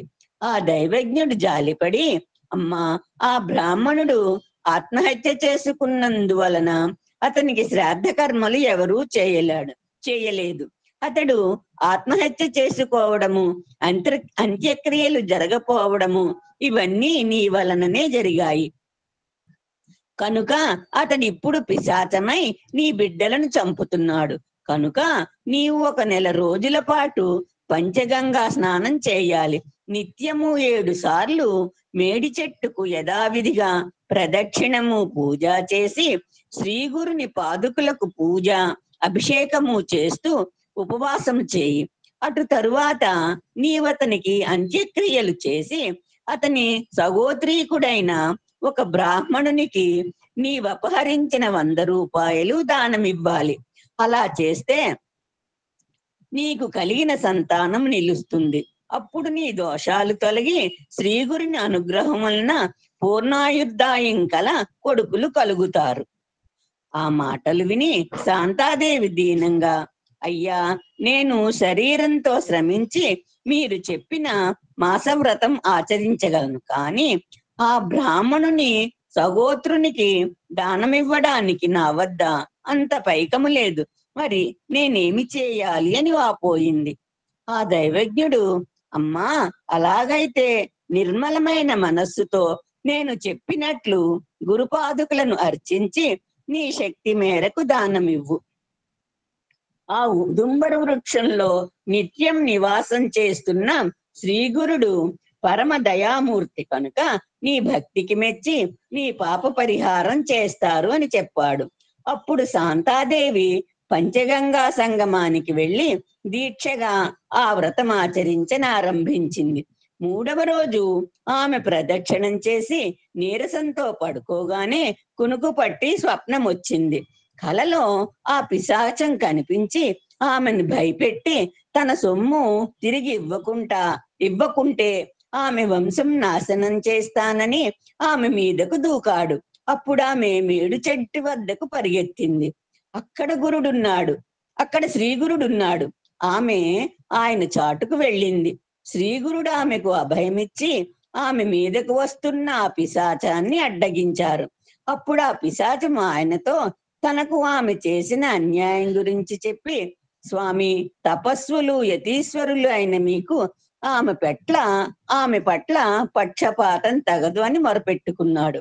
అప్పుడు శ్రీగురుడు కోపంతో, నీవు భక్తులను బాధిస్తే నిన్ను శిక్షిస్తాను, ఈమెనిలా బాధిస్తే నీకింకా పాపాలు చుట్టుకుంటాయే కాని లాభమేమిటి? ఈమె నీ డబ్బు అపహరించినది పూర్వజన్మలో కదా. ఈ జన్మలో ఈమె నిరుపేదరాలు. అందువలన ఈమె చేత ఊర్ధ్వ దైహిక కర్మలు చేయించి యథాశక్తి దానం ఇప్పిస్తాము. నీకు సద్గతి ప్రసాదిస్తాము. మేము చెప్పినది నీకు నచ్చితే సరే, లేకపోతే నీకు దుస్థితి తప్పదు. మేము మాత్రం ఈమెను రక్షించి తీరుతామన్నారు. ఆ పిశాచం, స్వామి, మీ దర్శనం వల్లనే నా కాఠిన్యం నశించింది, మీరెలా చేసినా సంతోషమే అన్నాడు. శ్రీగురుడు శాంతాదేవితో, అమ్మా, నీవు యథాశక్తి పైకం వెచ్చించి అతనికి ఉత్తమ గతి సంకల్పించి అంత్యక్రియలు జరిపించు. నీ బ్రహ్మహత్యా దోషం తొలగి పూర్ణాయువు గల కొడుకులు కూతుళ్ళు కలుగుతారని చెప్పి వెనుక దైవజ్ఞుడు చెప్పిన విధానమే ఆమెకు ఆయన విధించారు. ఆమె నిద్రలేచి సంతోషంతో స్వామి చెప్పినట్లే చేసి 16వ రోజున ఆ బ్రాహ్మణునికి ఊర్ధ్వదైహిక కర్మ చేయించింది. ఆమెకు బ్రహ్మహత్యా దోషము, ఆ బ్రాహ్మణునకు పిశాచత్వము తొలగిపోయాయి. తరువాత మరొక రోజున శాంతాదేవికి శ్రీగురుడు కలలో కనిపించి 2 కొబ్బరికాయలు ఆమె ఒడిలో వేసి, అమ్మా, నీ వ్రతము పూర్తి అయింది కదా, పారణకు ఈ కాయలు వాడుకో, నీకు నిస్సందేహంగా వేద విధులు పుడతారు అని చెప్పారు. ఆమె నిద్రలేచి చూచేసరికి నిజంగానే ఆ 2 ఫలాలు ఆమె పక్కన ఉన్నాయి. ఆమె వెంటనే ఆ కల గురించి తన భర్తకు చెప్పింది. ఆ దంపతులు సంతోషించి స్వామి చెప్పినట్లు ఆ కొబ్బరికాయలను పూజించి వాటిని పారణకు ఉపయోగించారు. తరువాత కొద్ది కాలానికి ఆమెకు 2 మగపిల్లలు కలిగారు. పెద్ద పిల్లవాడికి 7వ సంవత్సరము, రెండవ వానికి 3వ సంవత్సరము రాగానే పెద్దవానికి ఉపనయనము, రెండవ వానికి చౌల సంస్కారము, పుట్టు వెంట్రుకలు తీయించుట చేయాలని ముహూర్తం నిర్ణయించి ఆ దంపతులు అన్ని ఏర్పాట్లు చేసుకున్నారు. కానీ ఆ ముహూర్తానికి ముందు రోజున పెద్దవాడికి అకస్మాత్తుగా ధనుర్వాతం వచ్చి మరుసటి రోజు సాయంత్రం సూర్యాస్త సమయానికి కల్లా అతడు చనిపోయాడు. ఆ తల్లి శోకంతో తలను నేలకు కొట్టుకుంది, గుండెలు బాదుకున్నది. చివరకు ఆ బాధ తట్టుకోలేక స్పృహ తప్పి పడిపోయింది. తిరిగి స్పృహ రాగానే ఆ బిడ్డను తలచుకొని అతని శవంపై బడి ఇలా శోకించింది, నాయనా, నీవు మా ప్రాణరక్షకుడవు, వంశోద్ధారకుడవు అయిన నీవు మమ్మల్ని విడిచిపోవడానికి నీ మనస్సెలా అంగీకరించింది? 5 బిడ్డలను పోగొట్టుకున్న నేను నిన్ను చూచాక ఆ శోకం మరిచాను. శ్రీగురుడు వరం ఇచ్చినందువల్ల నీపైనే ఆశలన్నీ పెట్టుకున్నాను. అప్పుడక్కడి జనులిలా ఆమెను ఓదార్చారు. అమ్మా, నువ్విలా ఏడ్చినందువల్ల నీ పిల్లవాడు మళ్ళీ బ్రతుకుతాడా? మృత్యువు దేవతలను, ఋషులను, రాక్షసులను, అవతార పురుషులను కూడా వదిలిపెట్టదు. మానవులమైన మనకెలా తప్పుతుంది? నువ్వు ఆలోచించు, ఇలా దుఃఖించవద్దు. అది విని ఆమె, నాకు దాపరించిన పిశాచ భయాన్ని పోగొట్టి సాక్షాత్తు శ్రీ గురుడే ప్రసాదించిన ఈ ఫలం విఫలమెందుకు అవ్వాలి? నేను కూడా ఈ బిడ్డకు తోడుగా ప్రాణమైనా విడుస్తానని ఎంతో పట్టుదలగా బదులు చెప్పింది. ఆమె శ్రీగురుని స్మరించి, స్వామి, త్రిమూర్తి స్వరూపులైన మీరు సత్య సంకల్పులని నమ్ముకున్నా నాకు ఇదేమి గతి? నేను మీరు చెప్పినట్లు ఈ ఉదుంబర వృక్షాన్ని సేవించినందుకు ఫలం ఇదేనా? నా విషయంలో మీరు విశ్వాసఘాతకులయ్యారు. పిశాచ బాధ తొలగించమని మిమ్మల్ని శరణు పొందిన నాకు ఇదేమి ఫలితము? పులి నుండి పారిపోతున్న ఆవు కసాయి వాణిని శరణు పొందినట్లున్నది.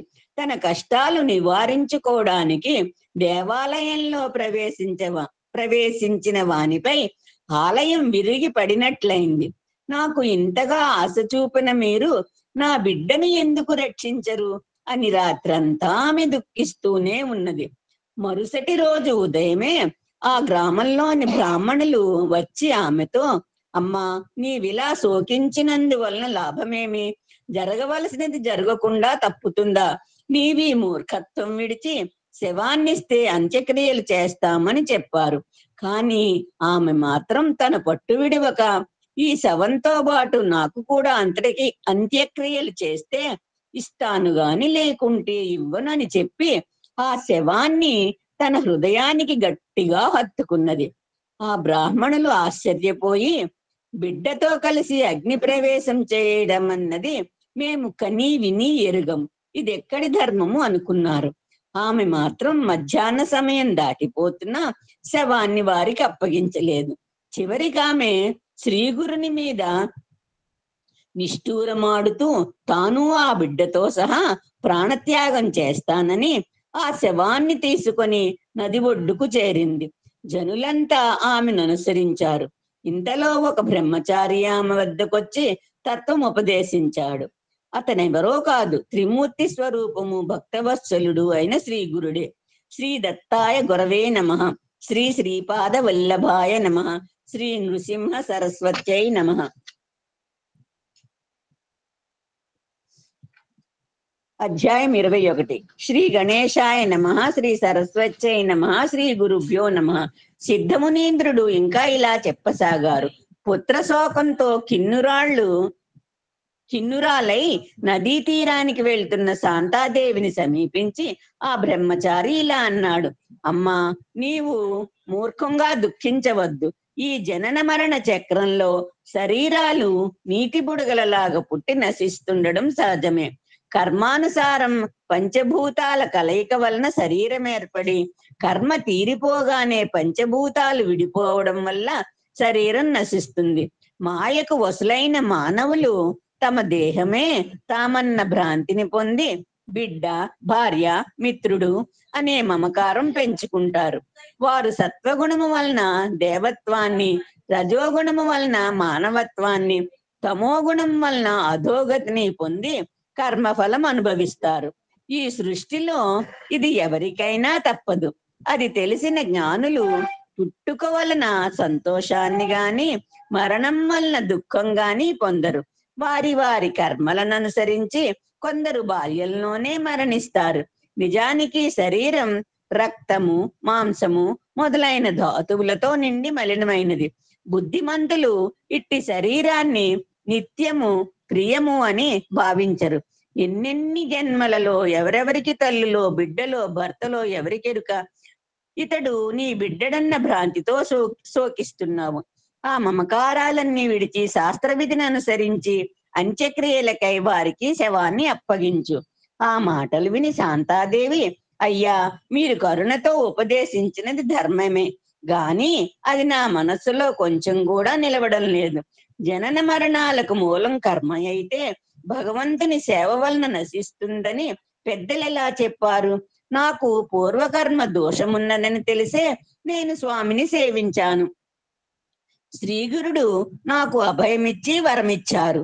ఇప్పుడు మరి నన్నెందుకు ఇలా ఉపేక్షించారు? రోగులు వైద్యుడిచ్చే మందుతో జబ్బు తగ్గించుకుంటున్నారు. పేదవారు శ్రీమంతులిచ్చే ధనంతో కష్టం తొలగించుకుంటున్నారు. అలానే శ్రీ గురుని సేవించి ఆయన ఇచ్చిన అభయాన్ని నమ్ముకొనడమే నా మూర్ఖత్వమా? ఈ నా బిడ్డ శతాయుష్యుడవుతాడని ఆయన వరమిచ్చారు. నాకు దాపురించిన పిశాచ భయాన్ని పోగొట్టి సాక్షాత్తు ఆ భగవంతుడే ప్రసాదించిన ఈ ఫలం విఫలమెందుకు అవ్వాలి? ఆయన యొక్క ఈ కీర్తి నలుదిశలా వ్యాపించడానికైనా ఈ నా దేహాన్ని కూడా ఆయనకు సమర్పిస్తాను అన్నది. అప్పుడు ఆ బ్రహ్మచారి, అమ్మా, అలా అయితే ఇక్కడ దుఃఖించి ఏమి ప్రయోజనం? నీకెక్కడ వరం లభించిందో అక్కడికే ఈ శవాన్ని తీసుకువెళ్ళు అడుగు అని ఉపాయం చెప్పారు. ఆ తల్లి అందుకు అంగీకరించి శవాన్ని తన కడుపుకు కట్టుకొని పంచగంగా సంగమంలోని శ్రీగురుడు అధివసించిన ఉదుంబర వృక్షం వద్దకు వెళ్ళింది. అక్కడ ఆమె పట్టరాని క్రోధావేశంతో అతటి పాదుకలకు తన తలను కొట్టుకుంటుంటే రక్తం కారి పాదుకలు తడిశాయి. సాయంత్రం అయ్యేసరికి బ్రాహ్మణులు వచ్చి ఆమెతో, అమ్మా, నీవు దుఃఖం అణచుకొని కర్తవ్యం ఆలోచించు. కొద్దిసేపట్లో సూర్యుడు అస్తమించేలోగానే అంత్యక్రియలు పూర్తి చేయాలి.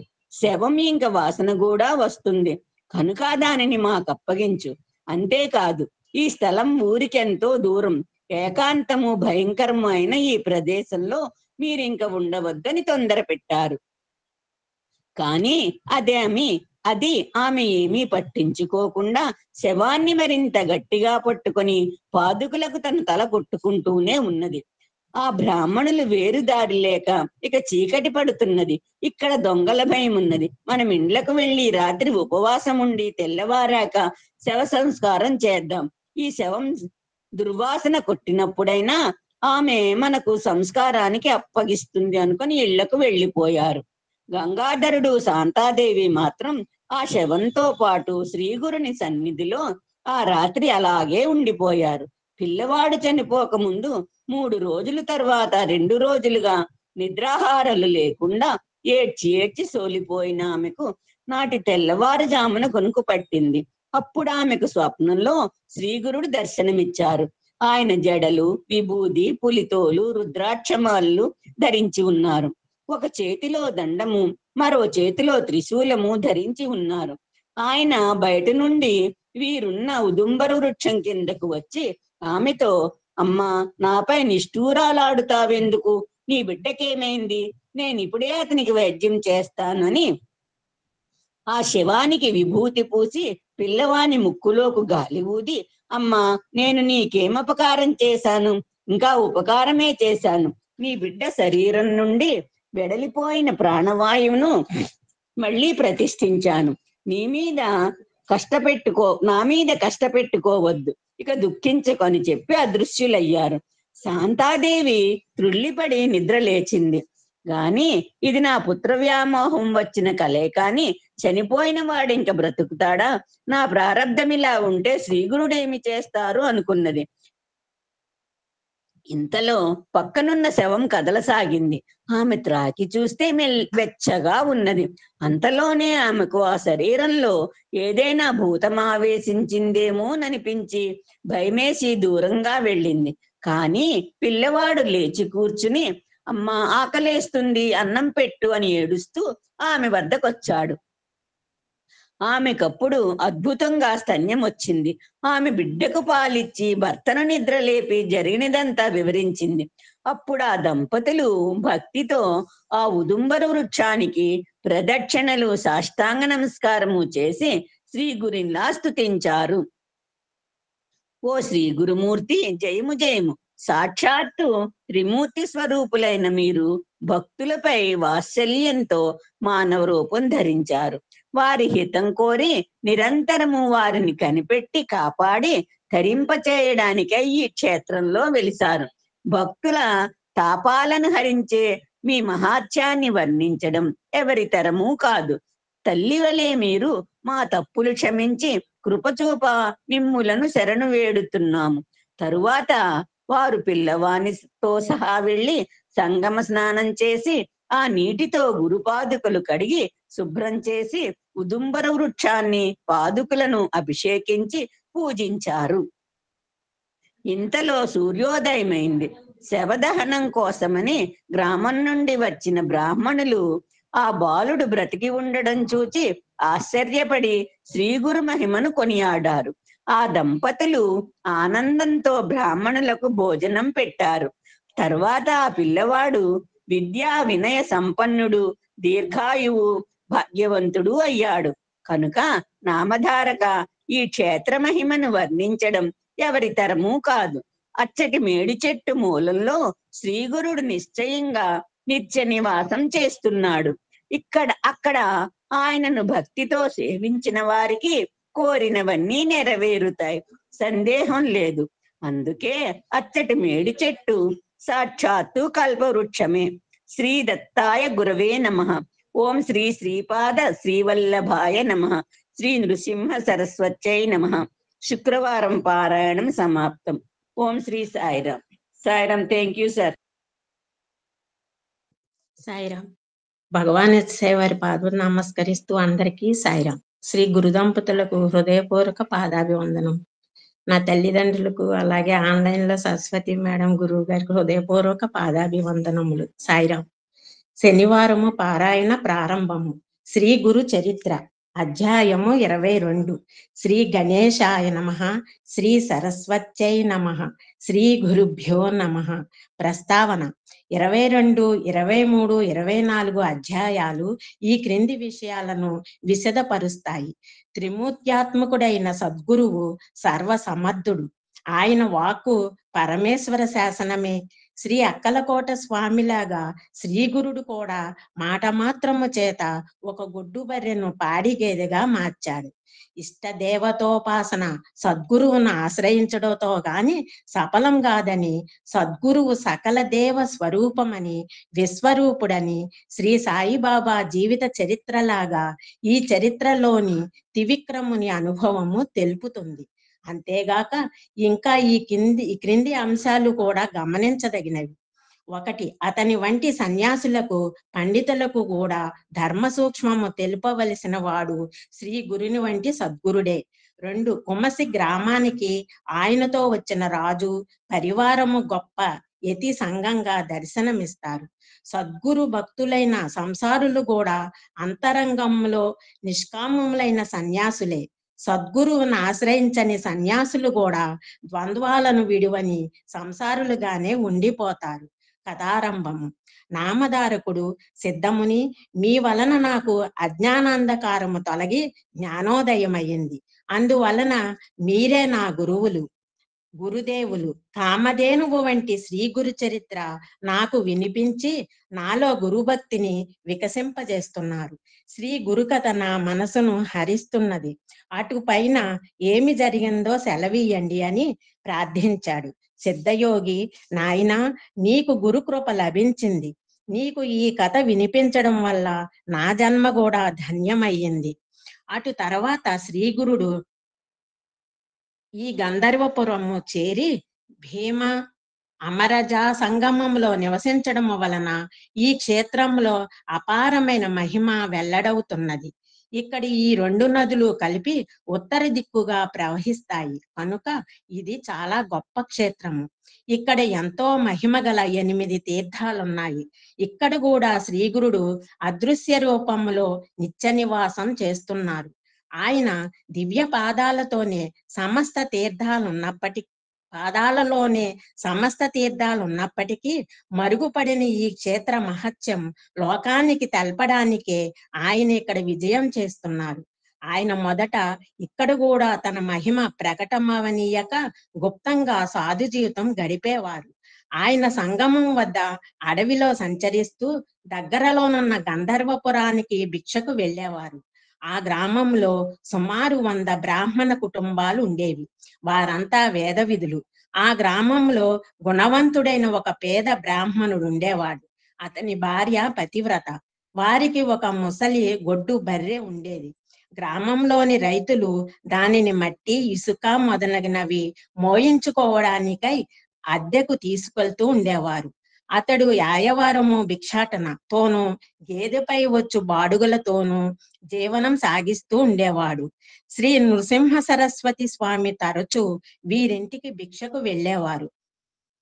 అది చూచి కొందరు గ్రామంలో స్తోత్రీలము శ్రీమంతులము అయిన బ్రాహ్మణులము ఎంతమంది ఉండగా ఈ సన్యాసి మన ఇండ్లకు భిక్షకు రాకుండా ఆ దరిద్ర బ్రాహ్మణుని ఇంటికే వెళ్ళాలా, అక్కడ ఆయనకి ఏమి దొరుకుతుంది అని విమర్శిస్తూ ఉండేవారు. కాని శ్రీకృష్ణుడు కూడా దుర్యోధను వంటి రాజుల భవనాలకు వెళ్ళక పేదవాడైన విదురుని ఇంటికే వెళ్ళాడు. భగవంతునికి సత్వగుణమందే ప్రీతి గాని ధనమదంలో చిక్కిన వారితో ఆయనకేమి పని? ఆయన అనుగ్రహిస్తే క్షణంలో దరిద్రునికి కూడా సామ్రాజ్యం అనుగ్రహించగలడు. ఆ విషయంలో ఆయన మహిమ ముందు బ్రహ్మలిపి కూడా మారవలసిందే. ఒక వైశాఖ మాసంలో మధ్యాహ్నపు టెండ నిప్పులు చెలరేగుతున్న సమయంలో శ్రీగురుడు వారింటికి భిక్షకు వెళ్ళాడు. ఆనాడు గ్రామంలో ఎవరు ఆ గేదెను బాడుగకు తోలుకుపోలేదు.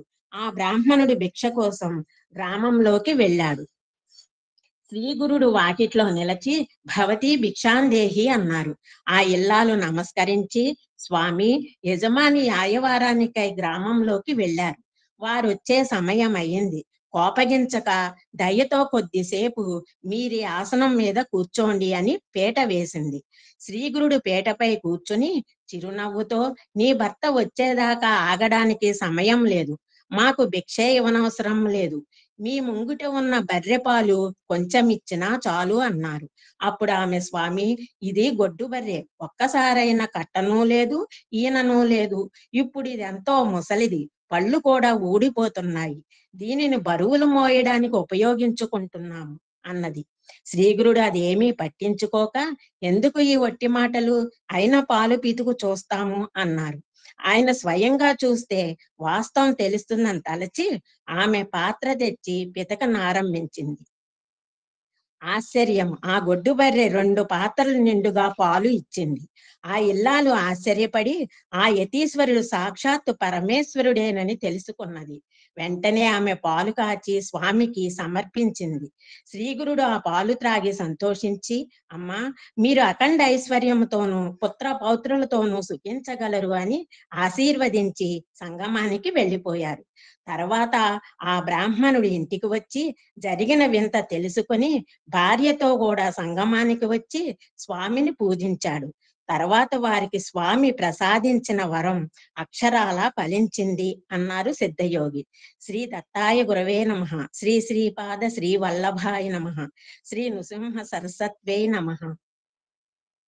శ్రీ గురు చరిత్ర అధ్యాయము 23.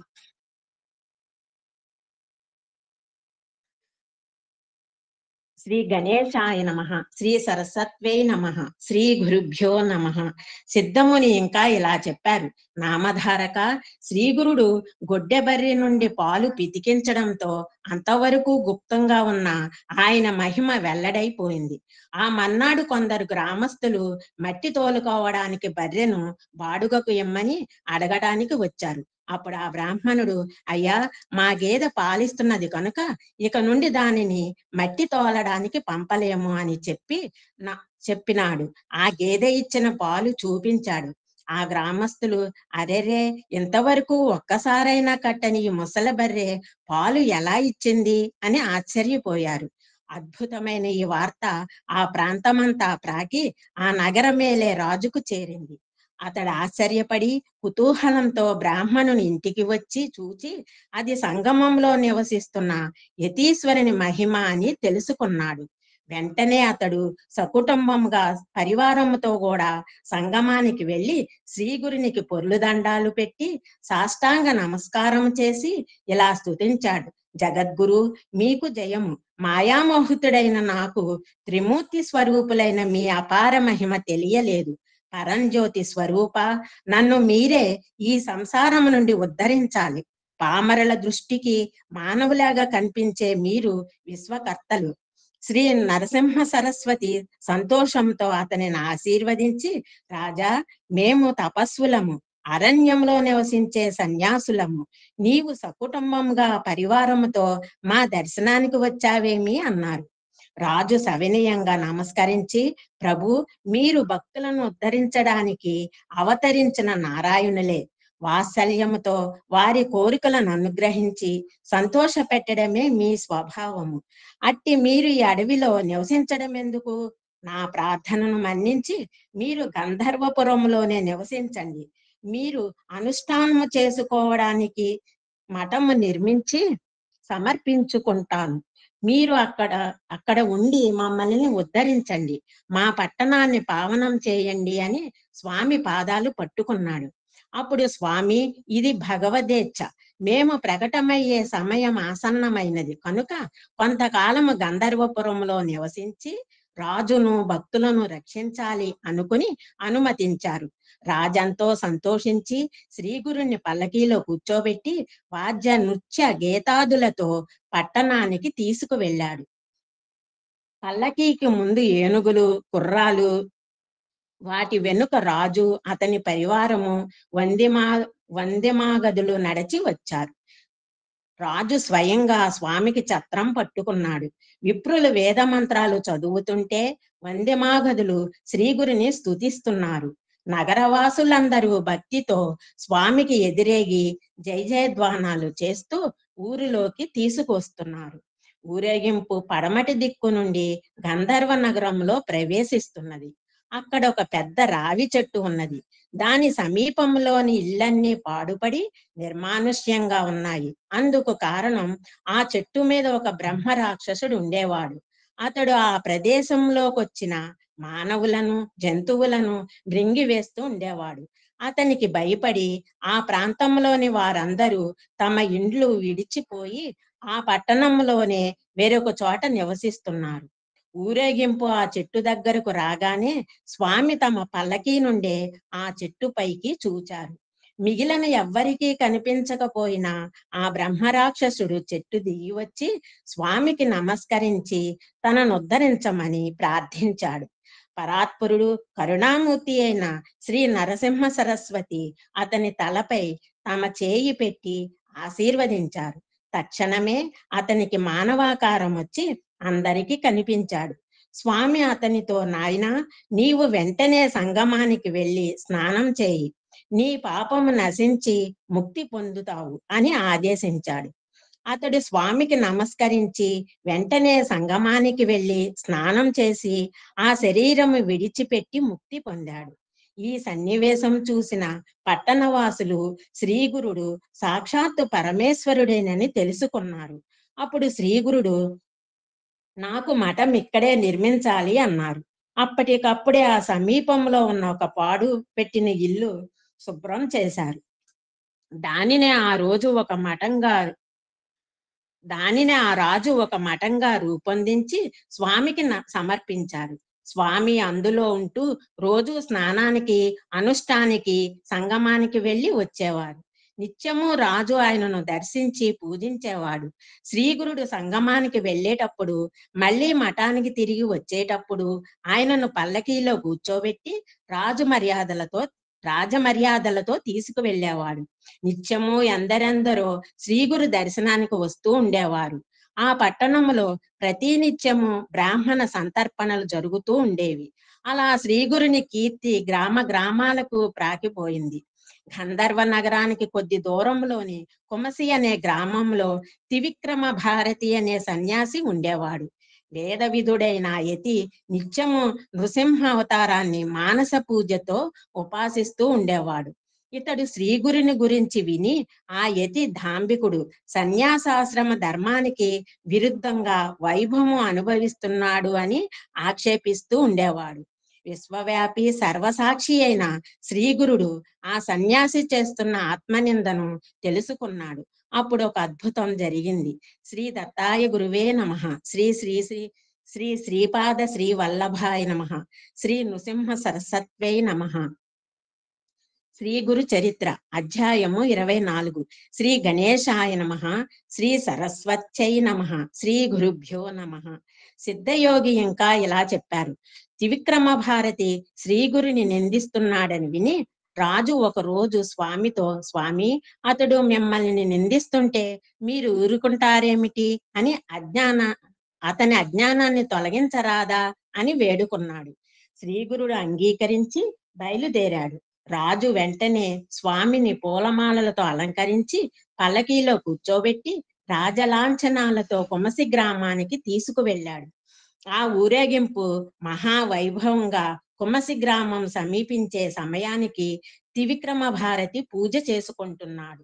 ప్రతిరోజు నరసింహావతారం అతనికి దర్శనమిచ్చేవాడు. త్రివిక్రముడు ఆ మూర్తిని మనసులో నిలుపుకొని మానస పూజ చేసేవాడు. కానీ ఆ రోజు అతడెంత ప్రయత్నించినా ఇష్టదేవతామూర్తి దర్శనమియ్యలేదు. త్రివిక్రముడు, స్వామి నృసింహ, ఈ రోజు మీరు నన్నెందుకు కరుణించలేదు? ఎంతో కాలంగా చేస్తున్న నా తపస్సంతా ఈ రోజు భంగమయ్యింది. ఇంక నేనేమి చేయగలను అని ఆర్తితో తనను కరుణించమని ప్రార్థించాడు. వెంటనే అతను మనసులో సపరివారంగా ఆ గ్రామానికి వస్తున్న శ్రీగురిని దర్శనమై, ఇప్పుడు నేను నదీ తీరంలో ఉన్నాను, ఇక్కడికి వచ్చి దర్శించుకో అని దివ్యవాణి వినిపించింది. త్రివిక్రమ భారతి వెంటనే లేచి నది వద్దకు వెళ్ళాడు.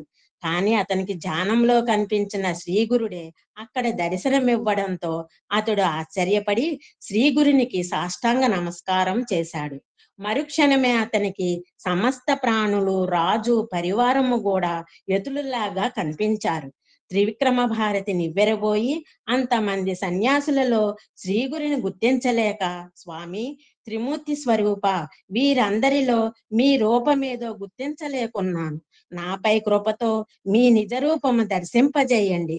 ఇంతకాలము నేను చేసిన మానస పూజలకు సంప్రీతుడైన ఆ నరసింహావతారుడే మీ రూపంలో నేడు ప్రత్యక్ష దర్శనం అనుగ్రహించారు. ఈ రోజు నా తపస్సు ఫలించింది, అందువలననే మీ దర్శనం లభించింది అన్నాడు. శ్రీగురుడు సంతోషించి తమ నిజ రూపంతో కనిపించారు.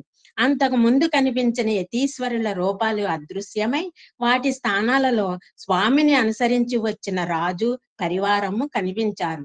స్వయంగా రాజు చేత వింజామరలతో వేచబడుతున్న శ్రీగురిని దివ్య మంగళ రూపాన్ని త్రివిక్రముడు కన్నులారా చూశాడు. అప్పుడు శ్రీగురుడు, త్రివిక్రమ, ఎవరిని దాంభికుడని, భ్రష్టుడని నిందించావో ఆ సన్యాసియే మేము ఇప్పుడే నిన్ను పరీక్షించాము. నృసింహ భక్తుడైన నీవు మమ్ములను ఏ కారణంగా విమర్శించావు? దంభి లక్షణాలేమిటో తెలుసుకోవాలని వచ్చాను. నీ నృసింహని అనుగ్రహంతో నా విషయమై నీ సంశయం ఏమిటో వివరించు అన్నారు. శ్రీగురుడు తన విషయమంతా వివరించి చెప్పడమే కాక ఆయన ప్రసాదించిన దివ్య దర్శనంతో పరవశించిన త్రివిక్రమ భారతి శ్రీగురునికి నమస్కరించి, సద్గురోత్తమ, మీరు మానవ రూపంలో అవతరించడం వలన నేను తెలియక మూఢుని వలె ప్రవర్తించాను, నన్ను క్షమించండి. విదురుని వద్దకు, ద్రౌపది వద్దకు అనుగ్రహించి వచ్చిన శ్రీకృష్ణుని వలె నన్ను అనుగ్రహించడానికై మీరే స్వయంగా వచ్చారు. మీరు సాక్షాత్తు త్రిమూర్తి రూపమైన పరమేశ్వరులే. పగటి వెలుగును చూడలేని గుడ్లగోబ వలె అజ్ఞానినైన నేను మీ పరంజ్యోతి స్వరూపాన్ని గుర్తించలేక భ్రమించాను. మీరు నన్ను జ్ఞానమనే నావలో ఎక్కించి మీ కృపయనే అనుకూల వాయువును ప్రసరింపచేసి ఆత్మయనే ఒడ్డు చేర్చండి. భారతంలో అర్జునునికి శ్రీకృష్ణుడు విశ్వరూప దర్శనం ఇచ్చిన కథ విన్నాను గాని ఇప్పుడు మీ అనుగ్రహంతో మీ విశ్వరూపము ప్రత్యక్షంగా దర్శించి కృతార్థుడైనాను. భేదబుద్ధిని సులభంగా తొలగించగల చింతామణి వలె మీరు నాకు ఈనాడు లభించారు. మీరే నా ఉపాస్య దైవమైన నృసింహ స్వరూపులు. శరణు అని స్తుతించాడు. శ్రీగురుడు అతను అనుగ్రహించి, త్రివిక్రమ, నీ భక్తికి సంతోషించాము. నీవు నృసింహస్వామికి చేసే అనుష్ఠానము మాకే చెందుతుంది. అదే చేస్తూ ఉండు. నీకు పునర్జన్మ లేదు. నీకు జీవన్ముక్తుడివై పరమాత్మలో ఐక్యం అవ్వగలవు అని ఆశీర్వదించి త్రివిక్రమ భారతిని ఆ గ్రామంలోనే ఉండమని ఆదేశించారు. తర్వాత ఆయన గ్రామాధిపతితోనూ పరివారంతోనూ, మాకు అనుష్ఠాన సమయం అయింది, మేము ముందుగా వెళ్తాము, మీరు వెనుక రండి అని చెప్పి మనోవేగంతో సంగమానికి చేరుకున్నారు. తర్వాత శ్రీగురుడు స్వస్థానమైన గంధర్వపురం చేరాడు. కనుక నామధారక శ్రీగురుడు భగవంతుడు కాడని మానవ మాతృడేనని తలచేవాడు 7 జన్మల నరకం అనుభవిస్తాడు. గురువే బ్రహ్మ విష్ణు మహేశ్వరులని వేదాలు చెబుతున్నాయి. నా మాటపై విశ్వాసముంచి లోకులు శ్రీ గురు పాదాలను ఆశ్రయింతురుగాక. అందరికీ అందుబాటులో ఈ గురుకథ అనబడి చలివేంద్రమును స్థాపించాము. దీని నుండి ప్రజలు గురు కథామృతమును సేవింతురుగాక అన్నారు సిద్ధయోగి. శ్రీ దత్తాయ గురువే నమః. శ్రీ శ్రీపాద శ్రీ వల్లభాయ నమః. శ్రీ నృసింహ సరస్వత్యై నమః. శ్రీ గురు చరిత్ర అధ్యాయము 25. శ్రీ గణేశాయ నమః.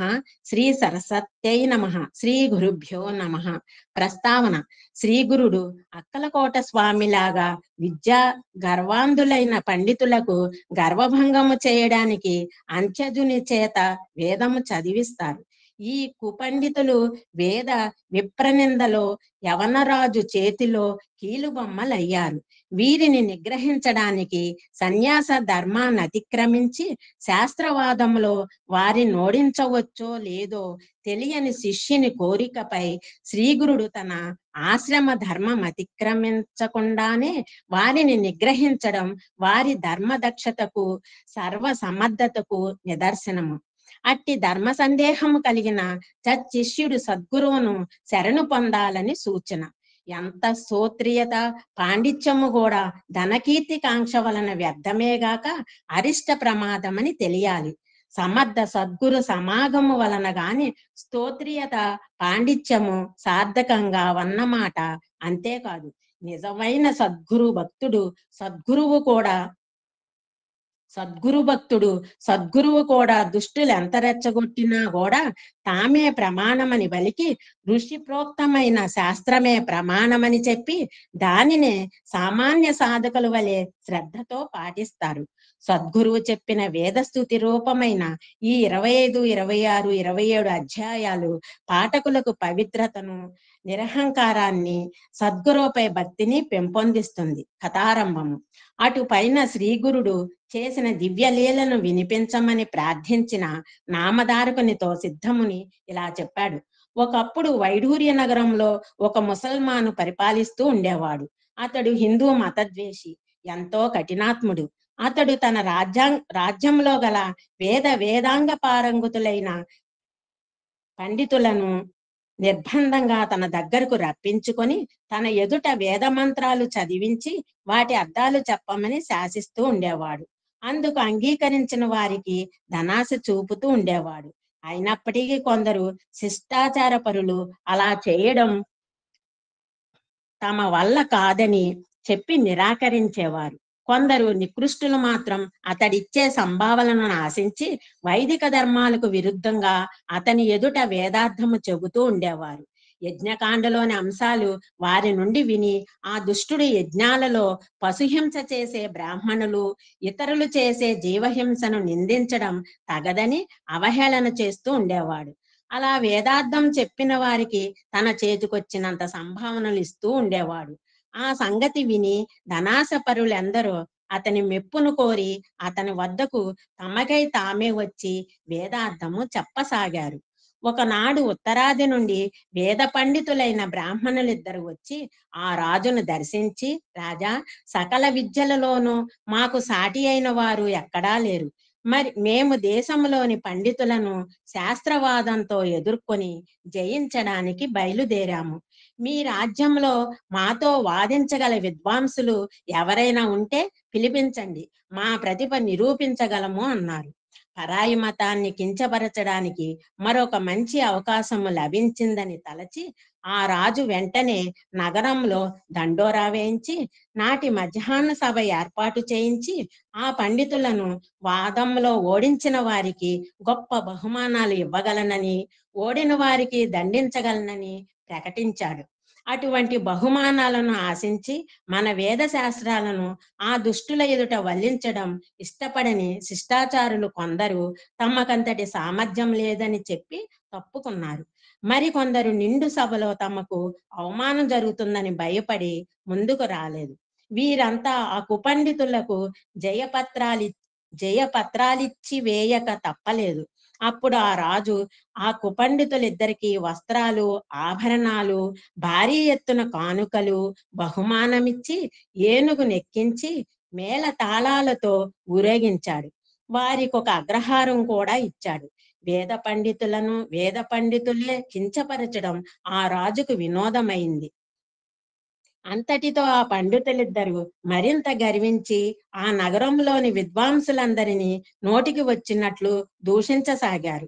ఒకనాడు వారు రాజుతో, అయ్యా, మా పాండిత్యము, మా ప్రతిభ ఇక్కడంతా తెలిసిపోవడం వలన ఇక్కడ మాతో వాదానికి ఎవరూ ముందుకు రావడం లేదు. కానీ వాదన లేకుంటే మేము చేసే పరిశ్రమ వలన ప్రయోజనమేమిటి? కనుక మీరు సెలవిస్తే మేము ఈ రాజ్యమంతటా సంచారం చేసి పండితులందరితో వాదించ తలచాము. మీరు అనుమతిస్తే అలా దిగ్విజయం చేసి వారి నుండి జయపత్రికలు తీసుకురాగలము అని చెప్పారు. రాజు అందుకు అంగీకరించి వారిని సగౌరవంగా సాగనంపాడు. వారు ఏనుగులనెక్కి దక్షిణ దిశగా బయలుదేరి ఊరూరా తిరిగి జయపత్రికలు పొందసాగారు. వాళ్ళిద్దరూ ప్రజల జయ జయధ్వానాలతో పర్యటిస్తూ ఒకరోజు కుమసి గ్రామానికి వచ్చారు. అతడి త్రివిక్రమ భారతి వేదాంగ పారంగతుడని విని ఆయనను దర్శించి, ఏమయ్యా, నీవు వేదజ్ఞుడివైతే మాతో వాదించు, లేకుంటే ఓటమి అంగీకరిస్తూ మాకు జయపత్రమైన ఇవ్వు అన్నారు. అందుకు త్రివిక్రమ భారతి, అయ్యా, నాకు వేదం రాదు. వచ్చి ఉంటే నేను కూడా మీలాగా రాజ్య సన్మానాలు అందుకుంటూ భోగాలు అనుభవించేవాడిని కదా. నేను ఈ అరణ్యంలో ముక్కు మూసుకొని కాలక్షేపం చేస్తున్న భిక్షువును. నాలాంటి వాడిని జయించినా మీకు వచ్చేది ఏమీ లేదు. మీరు నాతో వాదించడం కేవలం పిచ్చుక మీద బ్రహ్మాస్త్రం వేసినట్లే అవుతుంది అని చెప్పాడు. ఆ పండితుడు, అయ్యా, మాతో వాదించగలవారు మాకెక్కడా కనిపించలేదు, కనుకనే మాకు లెక్కలేనన్ని జయపత్రాలు లభించాయి. అలాగే నీవు కూడా ఒకటి రాసివ్వు, లేదా మాతో వాదించు అని పట్టుబట్టారు.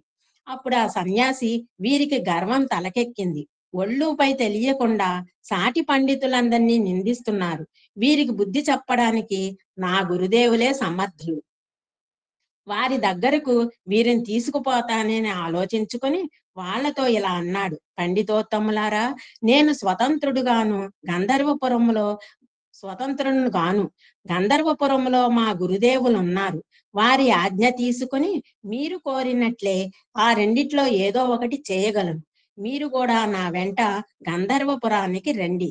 అందుకు ఆ మదాంధులు అంగీకరించి గంధర్వపురానికి బయలుదేరారు. త్రివిక్రమ భారతి వినయంతో కాలినడకను వెళుతుంటే ఆ దుష్టులిద్దరూ ఏనుగు మీద కూర్చుని వెళుతున్నారు. సాధు సత్పురుషుల వద్దకు అలా వెళ్లడం వలన ఆయుక్షీణం అవుతుందన్న శాస్త్రవాక్యాన్ని కూడా వాళ్ళు లెక్క పెట్టలేదు. గంధర్వపురంలో మఠం చేరుకున్నాక త్రివిక్రమ భారతి శ్రీగురునికి నమస్కరించి ఆనంద బాష్పాలు కారుస్తూ గద్గద స్వరంతో ఆ కుపండితుల సంగతి విన్నవించి, పరాత్పర, గుడ్లగోబ సూర్యుని చూడలేనట్లే అజ్ఞానందులు మెరుగలేరు. మీ చేత వారికి హితం చెప్పించడానికి వారిని ఇక్కడకు తీసుకువచ్చాను. ఈ మదాంధుల బారి నుండి నన్ను, వేద ధర్మాన్ని కాపాడండి. మీ ఆజ్ఞ కోసం వచ్చాను. మీరేది చేయమంటే అది చేస్తాను అని ప్రార్థించాడు. వాళ్ళు, మా కాలం వ్యర్థమైంది. ఇతడు జయపత్రం ఇవ్వడు, వాదభిక్ష ఇవ్వడు. మమ్మల్ని ఇక్కడికి తీసుకువచ్చాడు కనుక మీ గురు శిష్యుల్లో ఎవరైనా ఈ రెంటిలో ఏదో ఒకటి చేసి తీరాలి అన్నారు. శ్రీగురుడు నవ్వుతూ ఆ దుష్టులతో ఇలా అన్నారు, అయ్యా, మీ వంటి వేద విధులకు వాదించడం వలన కలిగే ప్రయోజనం ఏమన్నది? వాదంలో సాటి విప్రులను ఇలా పరాభవించినందువల్ల మీకు కలిగే లాభం ఏమిటి? యతులమైన మాకు జయించడం వలన వచ్చే గౌరవము, ఓడినందువల్ల చిన్నతనము ఏమీ కలగవు. అటువంటి మా వలన మీకేమి ప్రయోజనము అన్నారు. అందుకు వారిద్దరూ, అలా అయితే ఇంతకు ముందుటి పండితులందరూ ఇచ్చినట్లు త్రివిక్రముడు జయపత్రం ఇవ్వక మమ్మల్ని ఇక్కడికి ఎందుకు తీసుకువచ్చాడు? కనుక మీ ఇద్దరిలో ఎవరైనా సరే మాతో వాదానికి రండి, లేకుంటే జయపత్రమైనా ఇవ్వండి అని పట్టుబట్టారు. అప్పుడు శ్రీగురుడు నవ్వి, అయ్యా, వేదం సంపూర్ణంగా తెలుసుకోవడం బ్రహ్మాదులకే సాధ్యం కాలేదు. వేదాలు అపారమైనవి. అటువంటప్పుడు వేద విధులమని చెప్పుకోవడం విర్రవీగడమే అవుతుంది. ఈ జయపత్రికల వల్ల ప్రయోజనమేమున్నది? మా మాట విని ఇకనైనా ఇలాంటి ప్రగల్భాలు మానండి అన్నారు. అప్పుడు వాళ్ళు రోషంతో, అయ్యా, మా సామర్థ్యం తెలుసుకోకుండా వ్యర్థంగా మాట్లాడవద్దు. మేము పాంగంగా వేదమంతా నేర్చుకున్నాము. మమ్మల్ని మించిన వారు ఎవరూ లేరు అన్నారు. శ్రీ దత్తాయ గురువే నమః. శ్రీ శ్రీపాద శ్రీ వల్లభాయ నమః. శ్రీ నృసింహ సరస్వత్యై నమః. సాయిరాం. ఈ గురుచరిత్ర పారాయణం